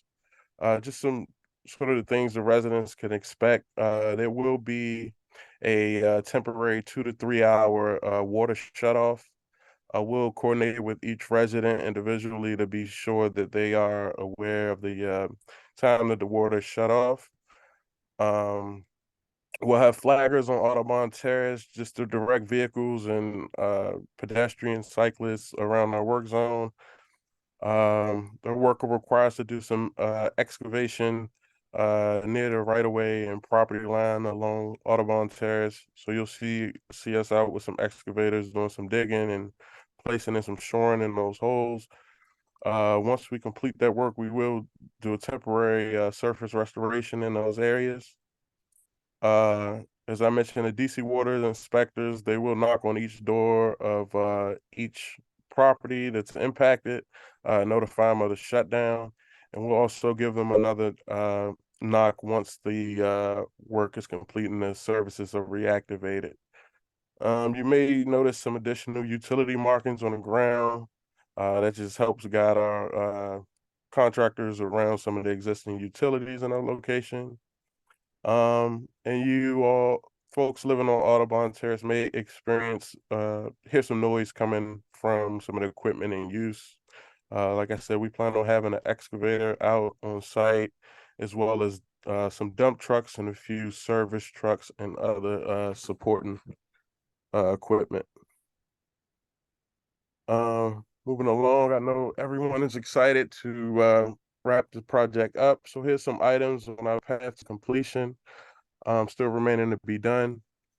Lenore Lane, right now, we're looking at, it's about 300 feet of sewer line. We're gonna line it with pre-liner. Basically, we had a assessment done of the pipe through the CCTV, and just based on that existing pipe condition, we're gonna use a pre-liner there. Van Ness East, we're looking to do 260 feet of sewer lining. We're currently having a discussion with DOEE, internal DC Water, Hazen, and IPR. We're looking to explore some different curing methodology at that location. We'll be providing updates as our discussion progresses. As it relates to Park Connecticut, a small segment of lining, we did a assessment there. We will not be lining that segment as a part of this project. That segment was previously lined some time ago. But however, we still will be completing the manhole rehabilitation work in that area. Manhole work on Albemarle Street at 32nd and Albemarle. We'll be putting in place a new manhole. The existing manhole is not safe. It's pretty old and not up to the today's standard. And that'll make it much easier for relining, doing the reline for shot 10 and also for future maintenance. So we'll continue our site-wide manhole rehabilitation work. So far, we've done 17 out of 37. We're doing a review with the manufacturer, with DC Water, and also our designer, reviewing that work plan just to make sure once we get those installed, everything is as great as possible. Some other remaining activities, at Site 1, we'll be installing the 15-inch RCP and some end walls around Site 1. So that's the location behind Park Connecticut. We have to install a triple catch basin at 32nd and Albemarle. Complete some of our landscaping work down in the park, and then also to do that kind of final restoration on Audubon Terrace. And then just info to add to the landscaping, we will be maintaining the trees that we plant for the next 2 years once they go in. As always, we are always committed to staying connected with you all. We will be attending the meetings monthly, continue and coordinating with the businesses and impacted residents in the area. If anyone has any questions, feel free to bring them up. Oh, before I mention that, if you would like to join our mailing list to receive the project updates, we'll be sending out our project updates regularly so that you can stay in tune with the project's progression. Please just add me to soapstone.info@dcwater.com. And with that, we'll open it up to questions. I see Commissioner Baird with his hand up. Jarrell, I want to thank you, Emmanuel and Peter, for your work and your communications. It was a very good conversation last week on Thursday with Tara Waterman and myself with regard to the information you just presented. I do have a question or two for you, please. What is RCP and N walls that you commented on with regard to Site 1?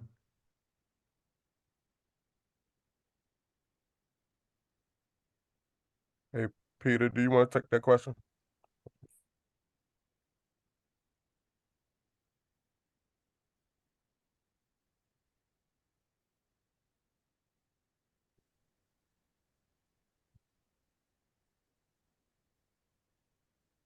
I could answer that. This Okay. is Nikki with IPR, if that's okay. Go ahead. The RCP is a concrete pipe, and it's just actually a drainage pipe. So they just need to excavate down and set it. And the end walls go on either side of the pipe. It's made of concrete, and they just jut out on either side to assist with the flow of the water coming in and then going out. And how long will that take to be done? I don't anticipate that taking more than a couple days. Okay. Will you give us some advance warning before that happens, please? Sure. Okay. My second question is about the monitoring data that you have collected for the prior shots. There was a showing of a styrene concentrations at some of the shots, and I was wondering where you are on your investigation of the source of those emissions that led to that styrene concentration being measured. Yeah, Commissioner Bill, we did talk to IPR. Our understanding was the issue might be on the equipment that they use. Aecon did their own research; they couldn't find a reason why. So we did talk to IPR. They thought maybe it's in the equipment. So the next shot that we're gonna do, they're gonna make sure that it's, they bring in some new equipment, but there's no guarantee that it might not be there. So that's where we are. Okay. One more question. At the top of the stone cascade on Site 1, you guys, prior to doing that, and actually after you put that in, indicated that you were going to be putting a fence in so people couldn't go up and down that stone cascade. When's that going to happen? Yeah, we just finished working with the National Park Service. We got the detail from them. The poles on both sides supposed to be 8 foot. So IPR went and kind of vetted it out. Nobody can do that 8 foot. So we went back to NPS. NPS told us to use 4 foot. So we kind of checking with our structural group to make sure it's safe for both the public after we finish and for the contractor when they're installing it. Once we clear it with our structural group, IPR will install the fence. Okay, thank you very much, Chair David. Thank you. And I see hands raised from Maria Jones, Marjorie Scherer, and David Weinberg, and then we'll move on to the next item on the agenda. So Maria. Thanks. Just a quick question. Thanks for sharing the path to completion. Can you update on what the planned timeline is and how that's changed and what the planned reopening date is for Soapstone? Yeah, right now we're shooting for May 31st. That's what National Park Service extended the permit till May 31st. The reason why for May 31st is when we actually plant the trees and vegetables, because you can't plant them anytime. You can only plant them during spring and fall. So we are looking forward to May 31st. Thank you. All right, Marjorie. Yes, hi, thank you, Commissioner David and everyone. Several just quick questions. You mentioned on Lenore Lane and Van Ness East, pre-liner that because of the condition of the pipes will need a pre-liner. Could you state what that liner will be made of? And then on the Van Ness East, it says new curing method. What curing method are you contemplating? And then I have a couple more questions. Yeah, for Lennon Lane, for the pre-liner. The reason why we are using pre-liner for Lennon Lane is because we look at the video and there's a lot of infiltration, which means there's a lot of water coming in. Water and line, it doesn't mix together right. So that's the reason why we are using pre-liner for Lennon Lane. We will update you. We're still working, we're still looking at all kind of ideas within DDOT, DOEE, and IPR. We haven't decided. We have 3 options, but we just exploring those options. We can't tell you yet. Once we have it, you'll be the first to know. Me? Okay. Thank you. Which ties in with Commissioner Bear's question, because the presence of styrene is quite high and you're using a non-styrene liner. So I know there's been, your response has been, it's the equipment, we'll get new equipment, we'll clean the equipment, but it just can't be that that is accounting for the very high levels of styrene when you're using a non-styrene liner. So that's of concern. So I wondered if that's one reason that you're looking at different curing methods for Van Ness East. No. The reason why we're looking for different curing methods for Van Ness and Lennon is because we can't do it with water. It'd be too dangerous. You can't that out. And the community doesn't want us to use the steam. So that's out. The third option would be to actually dig the pipe out and repair it, then line it. So we are looking at UV. That is one option. Right. Because so all those options are on the table. We are discussing with DOE. We haven't come to a conclusion yet. That's why we haven't told you. So we're looking at all options. All right, we have to go to David now, who has a question. Okay, may I just finish? May I just ask one more question? I'm sorry, you asked 3 questions. We have to move on, but I think but you're able to follow up with the team via email. So David, did you have your question? I did, but it was asked and answered, asked by Maria and answered by the speaker. So yeah, I was just asking about completion date and looking forward to that rapidly coming up soon. So yeah, I'm all set. Thank you. Okay. Thank you. And thank you, DC Water team. We'll be moving on to the next item on our agenda. Thank you. Thank you. Thank you. The next item on our agenda is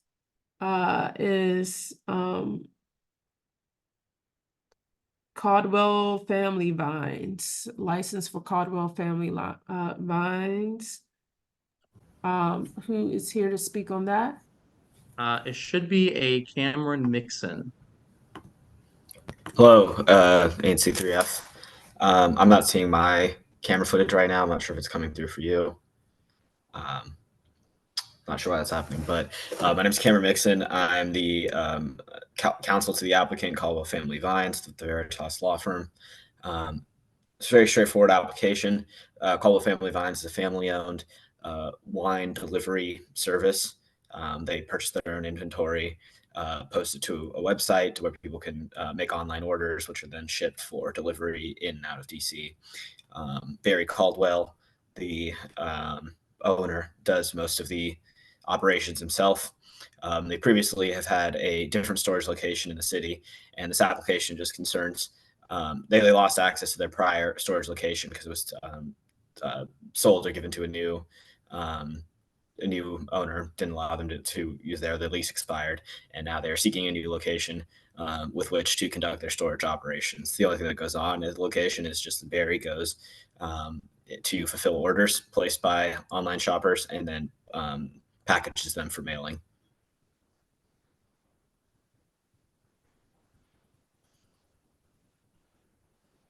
Hey Cameron, this is Commissioner James Van Derek. Did you have that presentation that you were going to show to the commission by chance, or? I didn't have anything in terms of visual slides, just a description of the concept and ability to answer any questions if there are about how the business model works. Oh, okay, awesome. Okay, yeah, and just to let everybody know, this is like another like domain like class A internet license. So it's very similar to several other app licenses in the past where it's only just storage in the domain building on Connecticut Avenue.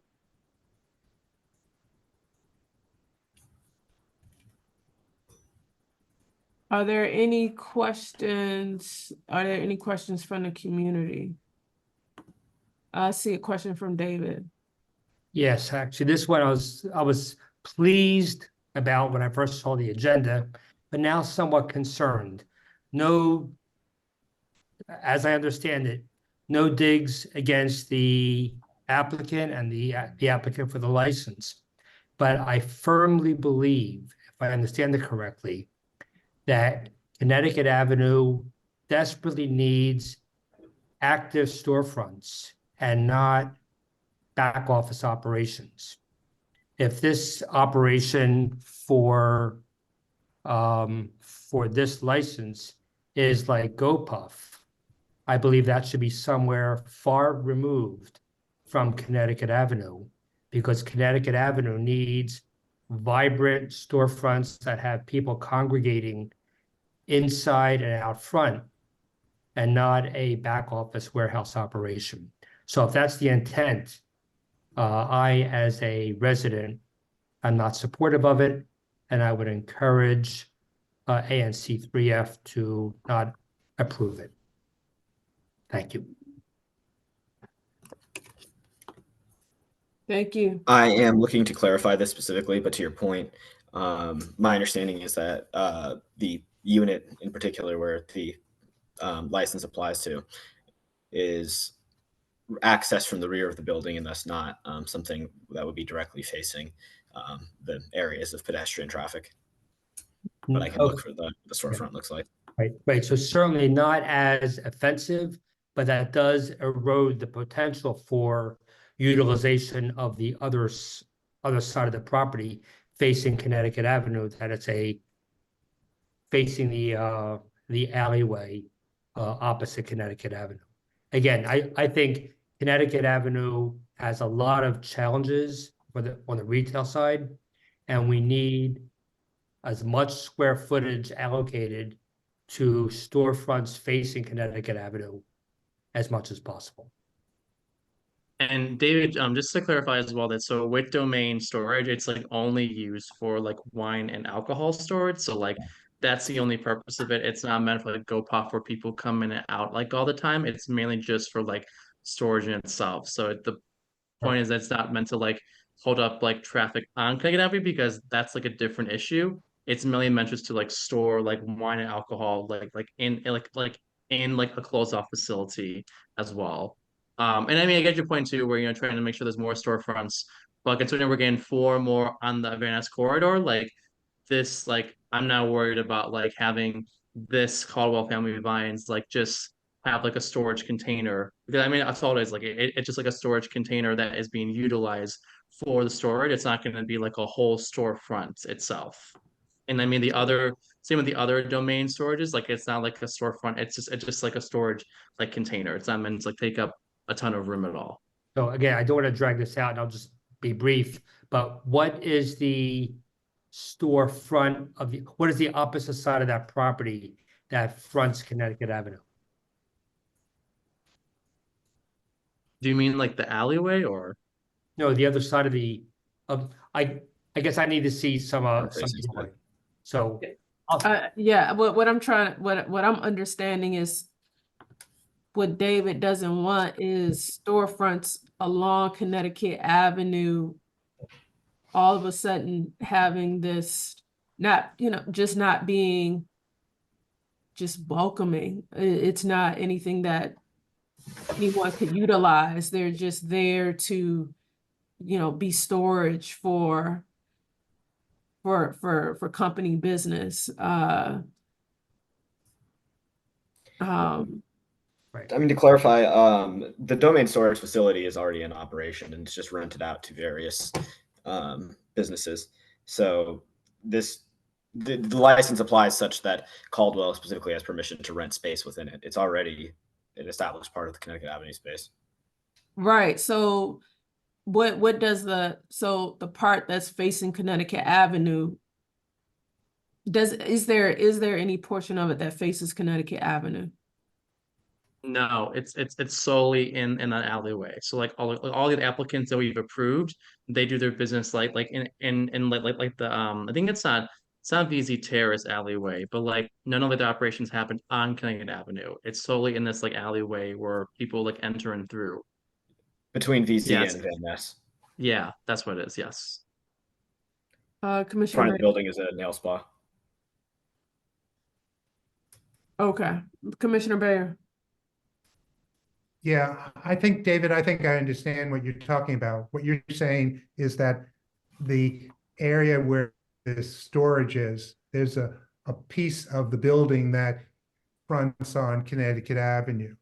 And that you're concerned that if that is taken up by the storage area, then there can't be a store in that little area that actually faces Connecticut Avenue. Am I correct in your concern? Round numbers, and I don't even know the plan, but I guess my concern is if there is 2,000 square feet between Connecticut Avenue and the alleyway, and 1,000 square feet is being used for this function, that means the only leasable space facing Connecticut Avenue is a maximum of 1,000 square feet, the Connecticut Avenue side, not a potential of 2,000 square feet, which may close out potential reuse. Now, that parcel is right now underutilized, but we have GoPuff, we have UDC occupying the former Walgreens. It's becoming more of a mini warehouse area, and I don't think that's good for the area as a whole. So that's really my point, not seeing any plans or knowing any dimensions. Commissioner Hewitt. Thank you so much. I think it's already been touched upon, and I just figured out how to raise my hand. I'm sorry. This business we approved back in, I think, late spring. So it's been active, it's in existence. And whether, I mean, the intent is not to have a warehouse district, but we also have to recognize that this business possibly, as much as there's a guesstimation about utilization of space, potential future space, one way or the other, we also have to recognize that this business may also be doing business within our own community and benefiting our community.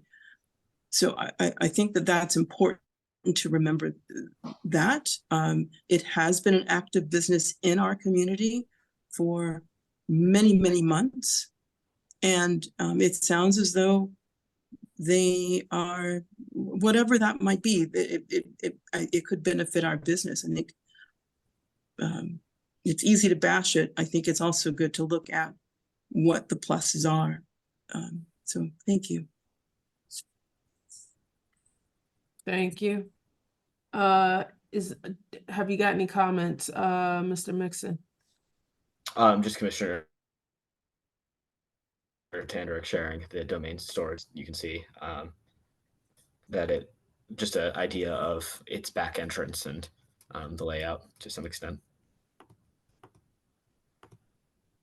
Commissioner Tanderick, can you show us the? Well, it's just in the chat. I just put like the domain storage website where you can read more about it, but it's also like the exact same as other APCA licenses in the past, where it's just like a storage like container in itself as well. Yeah, it's like it's very much similar to several other APCA licenses we have approved for domain storage in the past couple of years. And of course, we'll vote in the next month. So. All right. Well, thank you, Mixon, because this is the information portion of the process. So we'll vote on it next month. So thank you so much for that, Cameron. Okay, I'll see you then. Thank you. Have a good night. The next item is 2918 Upton Street, BZA. Good This evening. is my. Oh, Sorry, go ahead. Go ahead. You go ahead. Go ahead, Tracy. Good evening and happy snow day to all who celebrated. We enjoyed the morning snow sledding in the snow at Howard with our two small children and many of our neighbors. We're here to make a request for a addition on our house. It will be it would be used for our growing family. It is a addition the width of our house, which is 19 feet, and then to go back 15 feet. That is past the existing structure rather, but at the moment, 11 of those feet are taken up by a covered patio. It's a 2-story addition, and it complies with all other setbacks and also occupancy regulations. And it would have been allowed before the 2016 zoning changes as right. But as of now, we need a special exception to do it. I wanted to mention that our attached neighbors, we are attached on one side, and our attached neighbors have already received the same special exception, and our plan is to do this work together. Our BZA case is 21044. Their case, in case anyone wants to see it, was 20618. And we have 6 letters of support from our neighbors, which we're happy to share with anyone. We're also happy to answer any questions. Thank you. Thank you. Are there any questions from the commissioners? Any questions from the community? Seeing none, this is just the informational portion, and we'll vote next month. Commissioner Sanderick, did you have question, comment? Yeah. I was gonna say too that you know, like, so again, similar with the Caldwell Family Vines ABCA license, like this is a BZA that the ANC has passed before. I remember the neighbors previously from I think it was 2 years, no, I think last year, 2 years ago, that we helped approve as well too. And you know, the neighbors are really cool, really nice. I've met Tracy, and it's been really cool to get to know her and the current BZA, of course. So you know, I just hope that my fellow commissioners vote yes on this. We'll vote on it next month. Tracy, I can forward you all the 6 letters of support from the neighbors. If you gather any more, please let us know. And then bring some visuals for any like blueprints or things for next month, so that way we get a clearer idea of what to expect. Perfect. That sounds good. I'll make sure that you have all that material. Thanks so much. Thank you. Thank you. Have a good evening. You too. The next item on the agenda is Honey's, an APCA license for Honey's, 5027 Connecticut Avenue.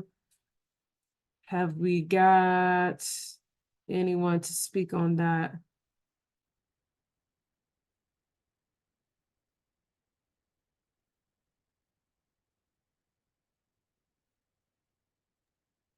Commissioner David, I'm sorry to interrupt, but I think you also mentioned that another information item was the resolution regarding Oh the my current goodness. liner Thank you. Oh my material. gosh.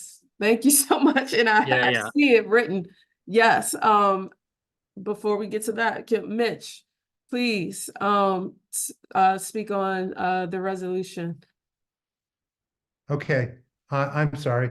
I'm gonna try share my screen again. So, shoot. Let's see what happens. Can you see something now? No. We cannot, no. Oh, right. James, can you bring that resolution up for me, please? Yeah, sure. 1 second. I'm sorry. You taught me how to do it, James, and I just can't execute it. I know yet. I feel like we gotta practice this, you know, which is Yeah, it's all we good. gotta I'm practice it happy a to half a help. dozen times. Give me 1 second. I embarrassed myself. No, it's all good. It's all good. Hey, Mitch, you're fine. If I can't find how to raise my hand, you're doing leaps and bounds better than me. Well, thank you, Terry. I can for your teach you both. support. It's totally okay. I gotcha. Okay. Okay. As you heard from the presentation that DC Water did, they are giving us an opportunity to affect how they're dealing with the soapstone project, something that we really haven't been able to do since they started. And that is what type of curing agent method they will be using to cure their pipe insert, the liner. And what this resolution does is it asks DC Water through DOEE to use the UV method, which has been shown to be less environmentally affecting, is widely used here in the United States.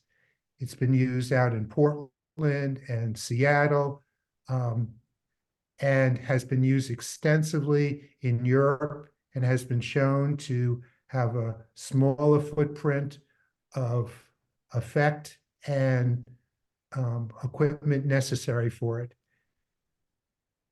What we're asking for DC, DC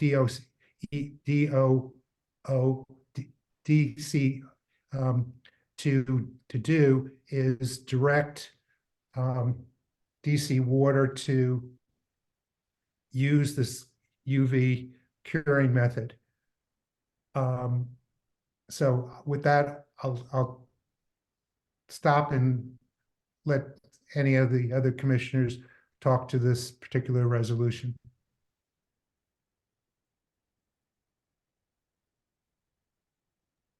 What do you, I mean, so you've gone through the whole thing?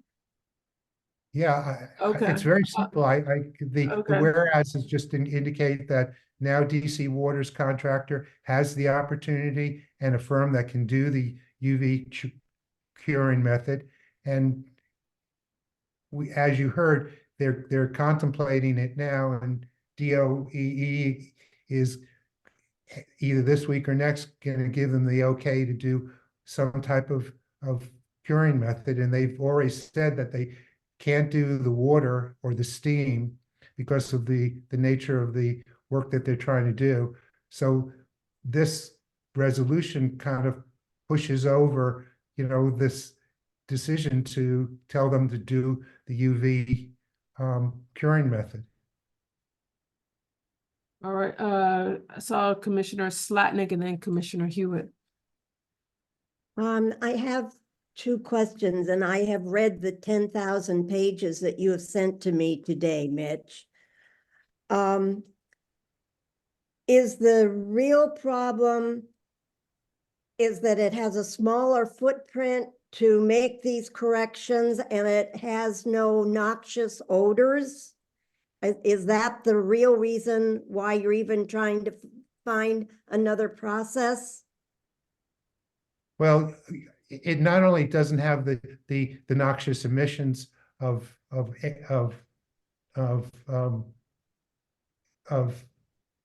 pollution, but it also doesn't have the potential air quality types of impacts, and it also doesn't have the potential water quality problems that you can get from the use of either steam or hot water. So yes, it in many ways it has a smaller environmental footprint on the surroundings. The other thing is that you mentioned Oregon and Seattle, and when I looked at that, they said that you have to, when you're doing this repair or whatever it is, that you have to have a UV light train going through the pipe and Right. that inserted into the line, and that in Oregon, they said that their biggest problem was the light train couldn't go through most of the bends. Okay, And so well, I'm wondering, are we capable of even asking or demanding that this be done by the water company? Is this even in our purview? As I understand, these 3 shots that they're going to be doing or could do, they're all straight shots. They're not going through bends in the pipeline. It's a straight shot that they're doing.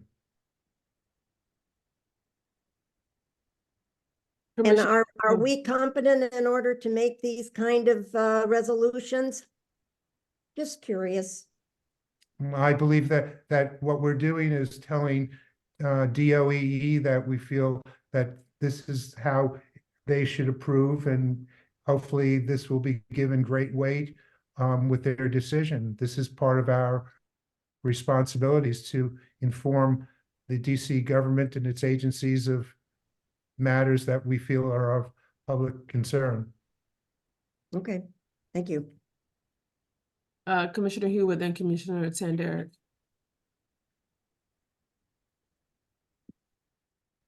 Thank you so much. I would be curious to know if DC Water has put into writing why they prefer other uses, to understand their rationale. I mean, have they ever explained their rationale as to why they use what they use, Mitch?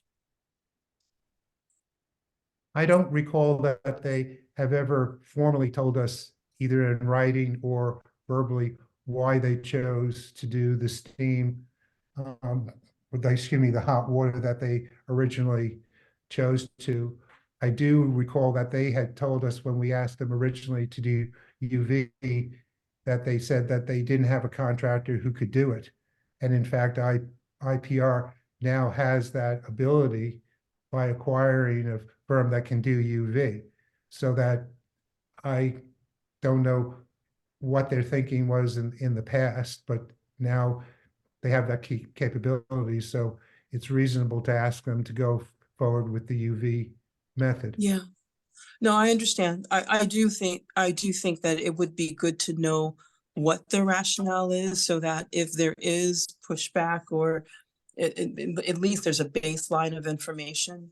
I mean, I've done a lot of research outside of this conversation about the UV light approach, and it has a plethora of pluses.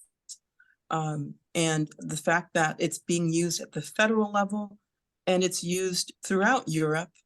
And there's an extensive amount of research as to why, for example, why in London, why in England throughout, they're using this versus other methods. And I think that's important to not overlook by DC Water. So thank you. That's all I have on that, but thanks. James, Commissioner Tanderick. I was gonna say, like, so, and I think, correct me if I'm wrong, Commissioner Barrett, but I believe we passed a resolution similar to this earlier, I guess last year technically, that was sort of similar to what we're talking about for today. And I think, to Commissioner Slatnick's point too, is like, yes, our goals can be lofty, but I feel like a perk of being a commissioner is that we can't ask for these sort of lofty, almost like idealistic goals, because we have the capacity to be able to do so. Which is good, because we're able to ask for these really large, big things that, can take time to implement or even like create, but we have the space to be able to ask for that as well too. And I think, for Commissioner Barrett's sake, like, I don't think it's too lofty, where it's not asking for like really crazy things, but like, I think it's like an ask that is concrete and detailed enough to make sure that the waters in our area are safe and clean.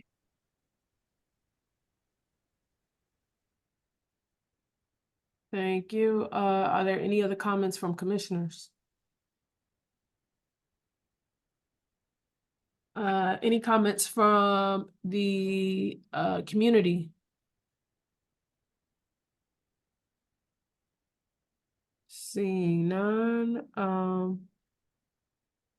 Thank you. I think honestly, I think the next thing for this to do is just make sure it's just on our website for other comments. But also to notify, because this is to go to, this is going to DOEE or DC Water. Right. I'd like to call the question, please. I'd like to move we approve the resolution this evening.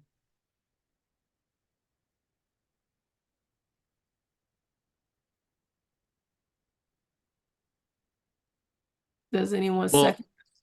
Okay. Well, I'll say just be aware that we already set up the agenda, so that way this was gonna be an information item. So like we didn't put into like an action item, we only put it as an information item, which means it'd be voted for next month. The reason Uh-huh. the reason why I asked for this meeting and not next month is that DOEE has indicated that they're going to make their decision within a couple weeks to tell DC Water how to go forward. And I'd like to see that the ANC is ahead of their making decision rather than having to possibly ask them to reconsider a decision that they've made. You could send it to them beforehand and say that this is a resolution that we're considering voting on in February so that they know that it's coming, that there is a push for this. Because that can also influence what they do as well, if they know it's coming. Well, if the vote goes against passage, then that's the course of action that I'll take.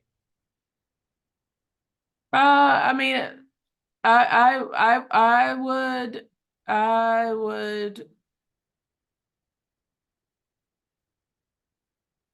allow this. Okay, let me let Gail speak from the community. Hi, I was one of many neighbors who wrote urging DC Water to use ultraviolet methods. This was approximately 2 years ago when they began. And I came to council meeting at which DC Water presented their methods as a fait accompli. And thank you, whoever reminded us that they said this is all that our contractor can do. There was a great feeling of helplessness at that time, that some of us had done some.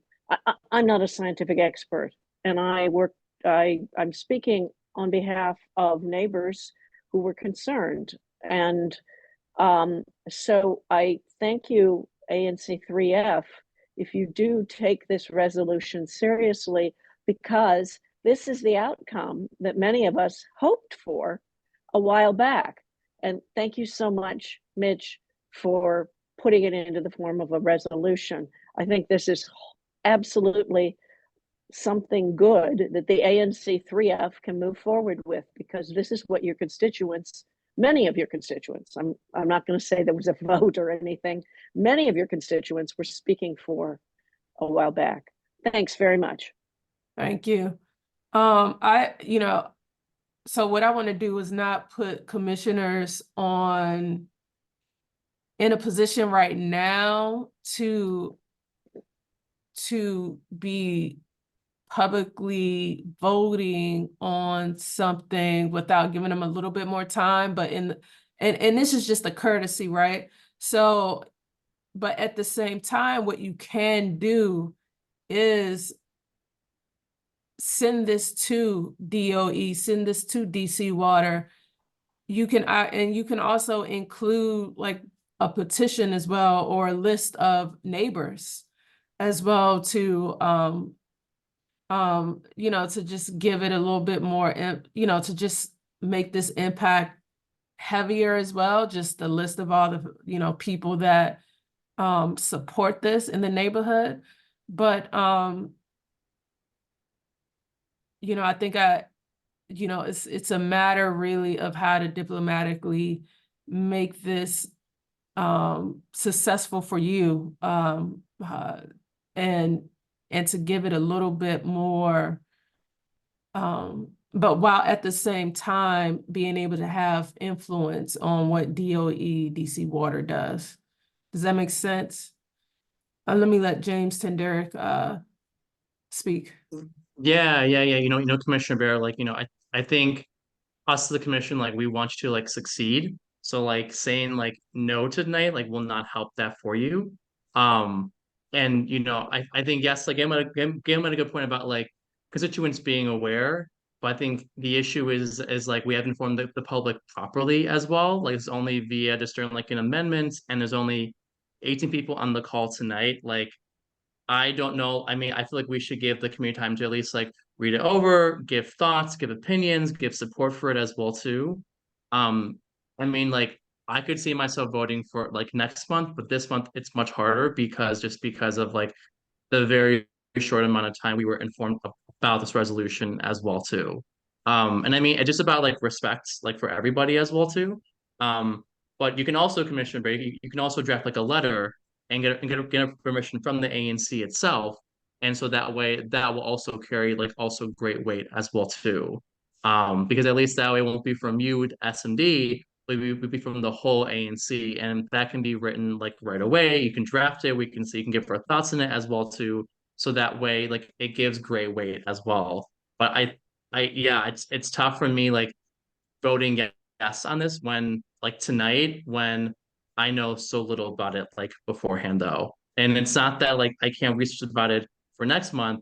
It's just that we're voting on it tonight, and like we either vote on it tonight or vote on it next month, or we don't do any voting at all. But like, yeah, I agree with Commissioner David where I think it's like very quick notice, and it's like I feel like we should let the community know about that we're voting on something like this, so that way it gives them time to give support, give questions, give critiques as well, and also give us 6 commissioners time to like read it over, give questions as well too. But yeah, like I think to me like either in the form of like a letter, because if time is your problem, do like a letter right now, write it, let us know about it like ahead of time, so that way it can be sent out ahead of time, and then we can also in the letter know we'll plan to vote in it for February's meeting. And then as soon as we voted, you send that resolution to them and saying, hey, we voted yes on this issue by the ANC. But I'm curious to hear other commissioners' thoughts as well. Commissioner Hewitt. I think that, I mean, that feels like a reasonable way ahead. I would say in the meantime, I think it would be important when this comes up for a vote next month, that there's a way to explain when you use water, because molecules, water travels, that's the problem with water, and what the offshoot is, not just immediately, but a year from now, what is that? And why UV lighting is important. I think that maybe people need to understand it to better break it down, because there are 3 different approaches to it. But I mean, I think that whether there was a resolution last year or at some point and this year, really what it does, it reinforces how important it is to have a second resolution. I mean, I would be curious to know what happened with the first resolution. But I also do believe we need to hold DC Water and Department of Energy accountable to say, this has been out here for this long, why are you doing it? Because my concern would be we pass this resolution and then they go back to doing what they're doing. So it'd be nice to know what the rationale is behind it. That's why I asked that question earlier. But I think that it's important. There have many people have vocalized, just as Gail, for months about the importance of UV light. And I didn't know enough at the time and began to do my research, and it's important. Yeah. So, so I would honestly say the best move forward is to send this, send this to them, let them know it's on the way, and this is what we're considering and will most likely be approved. But and if you could get some signatures too of community members to add on to it as they learn about it as well. That helps you too.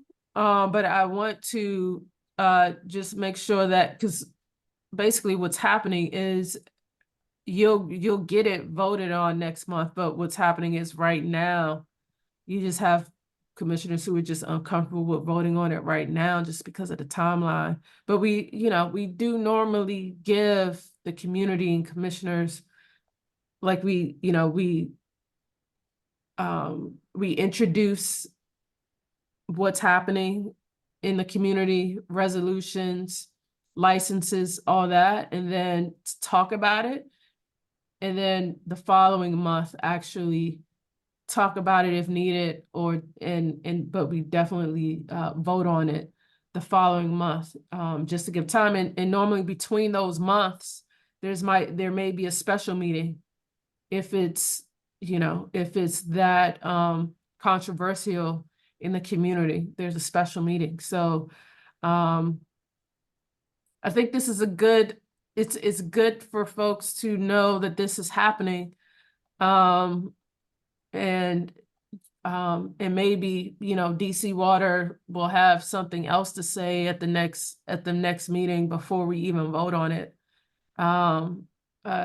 So this also, even without a vote, it still influences what their next move could be, if you keep them engaged in the meantime.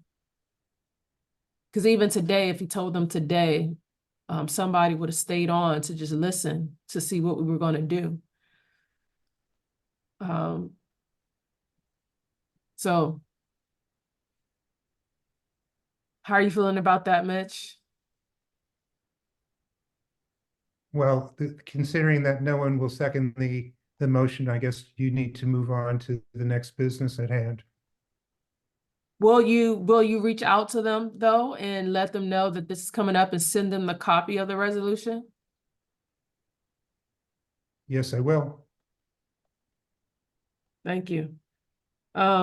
Moving on to the next item is Honey. Sorry, one more thing, Commissioner David. Can I take 2 minutes to go back to Tracy Roosevelt? She wants to show us some visuals of her BZA. I'm sorry. Because we're already I'm sorry. Is it? So what we'll do is next month, because she's coming back next month. Yeah. She can do that then. Okay. Then, and we'll just Okay, so yeah. do that. And I'll also Sorry send them about out that, Tracy. so everyone has them. Nope, that's fine. Thank you. But is James Alefantis here? Someone from his company? Okay, no one from Honey's is here. Is Carla? Sorry. No, I'm here. Oh, you're here. Yeah, I'm here. Can someone pin him? Is the person talking iPhone 394? Probably. It's James. Can you see me? Yes, I see you. Okay, great.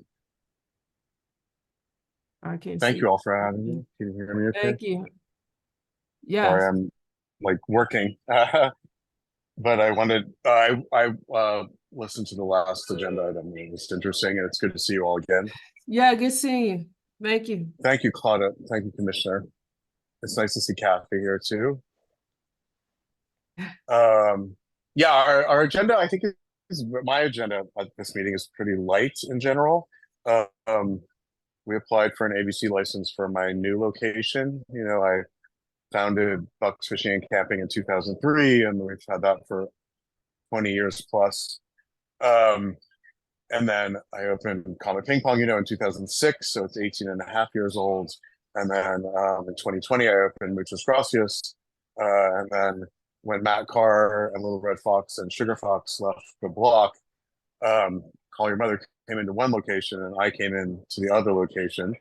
So I spent about a year kind of changing it and refining the space, and it's called Honeys, and it's at 5027 Connecticut Avenue. So that we applied for an ABC license, which we were recently granted, and it's basically the license allows us to sell beer and wine to go, and to serve beer and wine to a few people seated inside. So it's essentially a layering in of our structure for that company, which will essentially is basically an ice cream store, but also things to go, like a retail kind of neighborhood space. Okay, do we have any questions from commissioners? Any questions from the community? Kathy? I think you're on mute. I think it would be great if you got a license. Thank you. Yeah, I mean, we have 3 other ABC licenses on that block, and we use them responsibly. So I appreciate all of your encouragement and trust in us. We've been operating for 20 years. We have had no violations of significance. We've had little dings here and there over 20 years, but nothing too bad, and no real violations. So we hope to, continue in the spirit of the other restaurants and be complimentary to the other businesses around us, and my own other companies, and to the neighbors. So if there's anything, of course, we're here on the block. So just let us know. All right, is there a motion to vote on application license for Honeys? I motion to vote on the application license for Honeys. I second it. All in favor say aye. Aye. Aye. Mitch, Marilyn? Aye.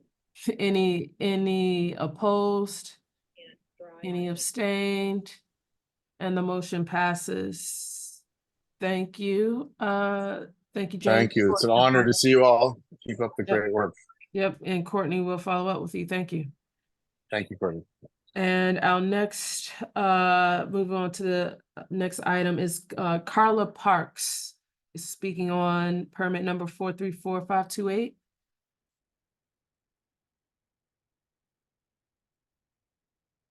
Hello, Carla. You are on mute. Can you hear me now? Yes, welcome. Perfect, thank you. Hello, everybody, head of the neighborhood, the commissioners. I'm Carla Parks. I'm an architect working on the application for a fence for the house on,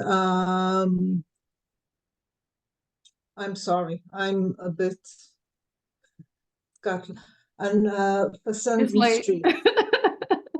It's late. Go out. I'm sorry. No, I said it's late. It's okay. Oh, okay. It's been a long day. Yeah.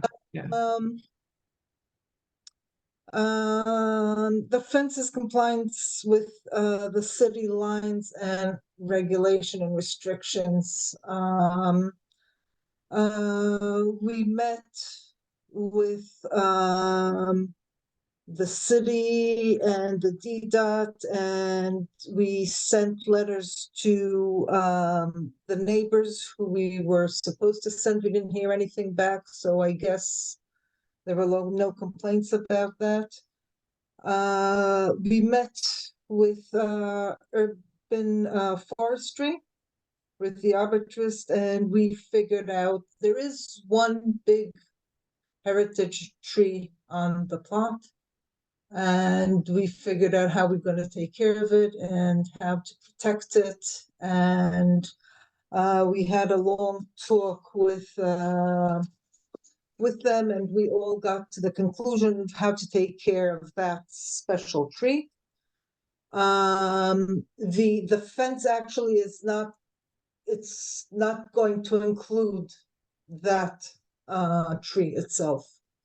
So it's the trees out of the fence actually, but the fence is going to be hand dug, especially in that area, so nothing happens to the roots. All the rest of the trees are going to be protected while building. They are no works on the road. We're not asking for closures of the road. We're not asking for anything like that. Of course, work will be only at the time that is permitted by the city to do the work. It shouldn't take more than a week to put the fence up. And that is about it. It's as requested, it's 70% not see-through, which is the normal fence actually that is there today. There's a fence in the part in the back part going down to the parking lot, so it's going to be a fence like that, continuation of that fence. And that is about it. Is there a question? Oh, okay. The only problem there actually was the tree, and that we solved with urban forestry. So, and I'll be happy to answer any questions. Are there any questions from the commissioners? Any questions from the community?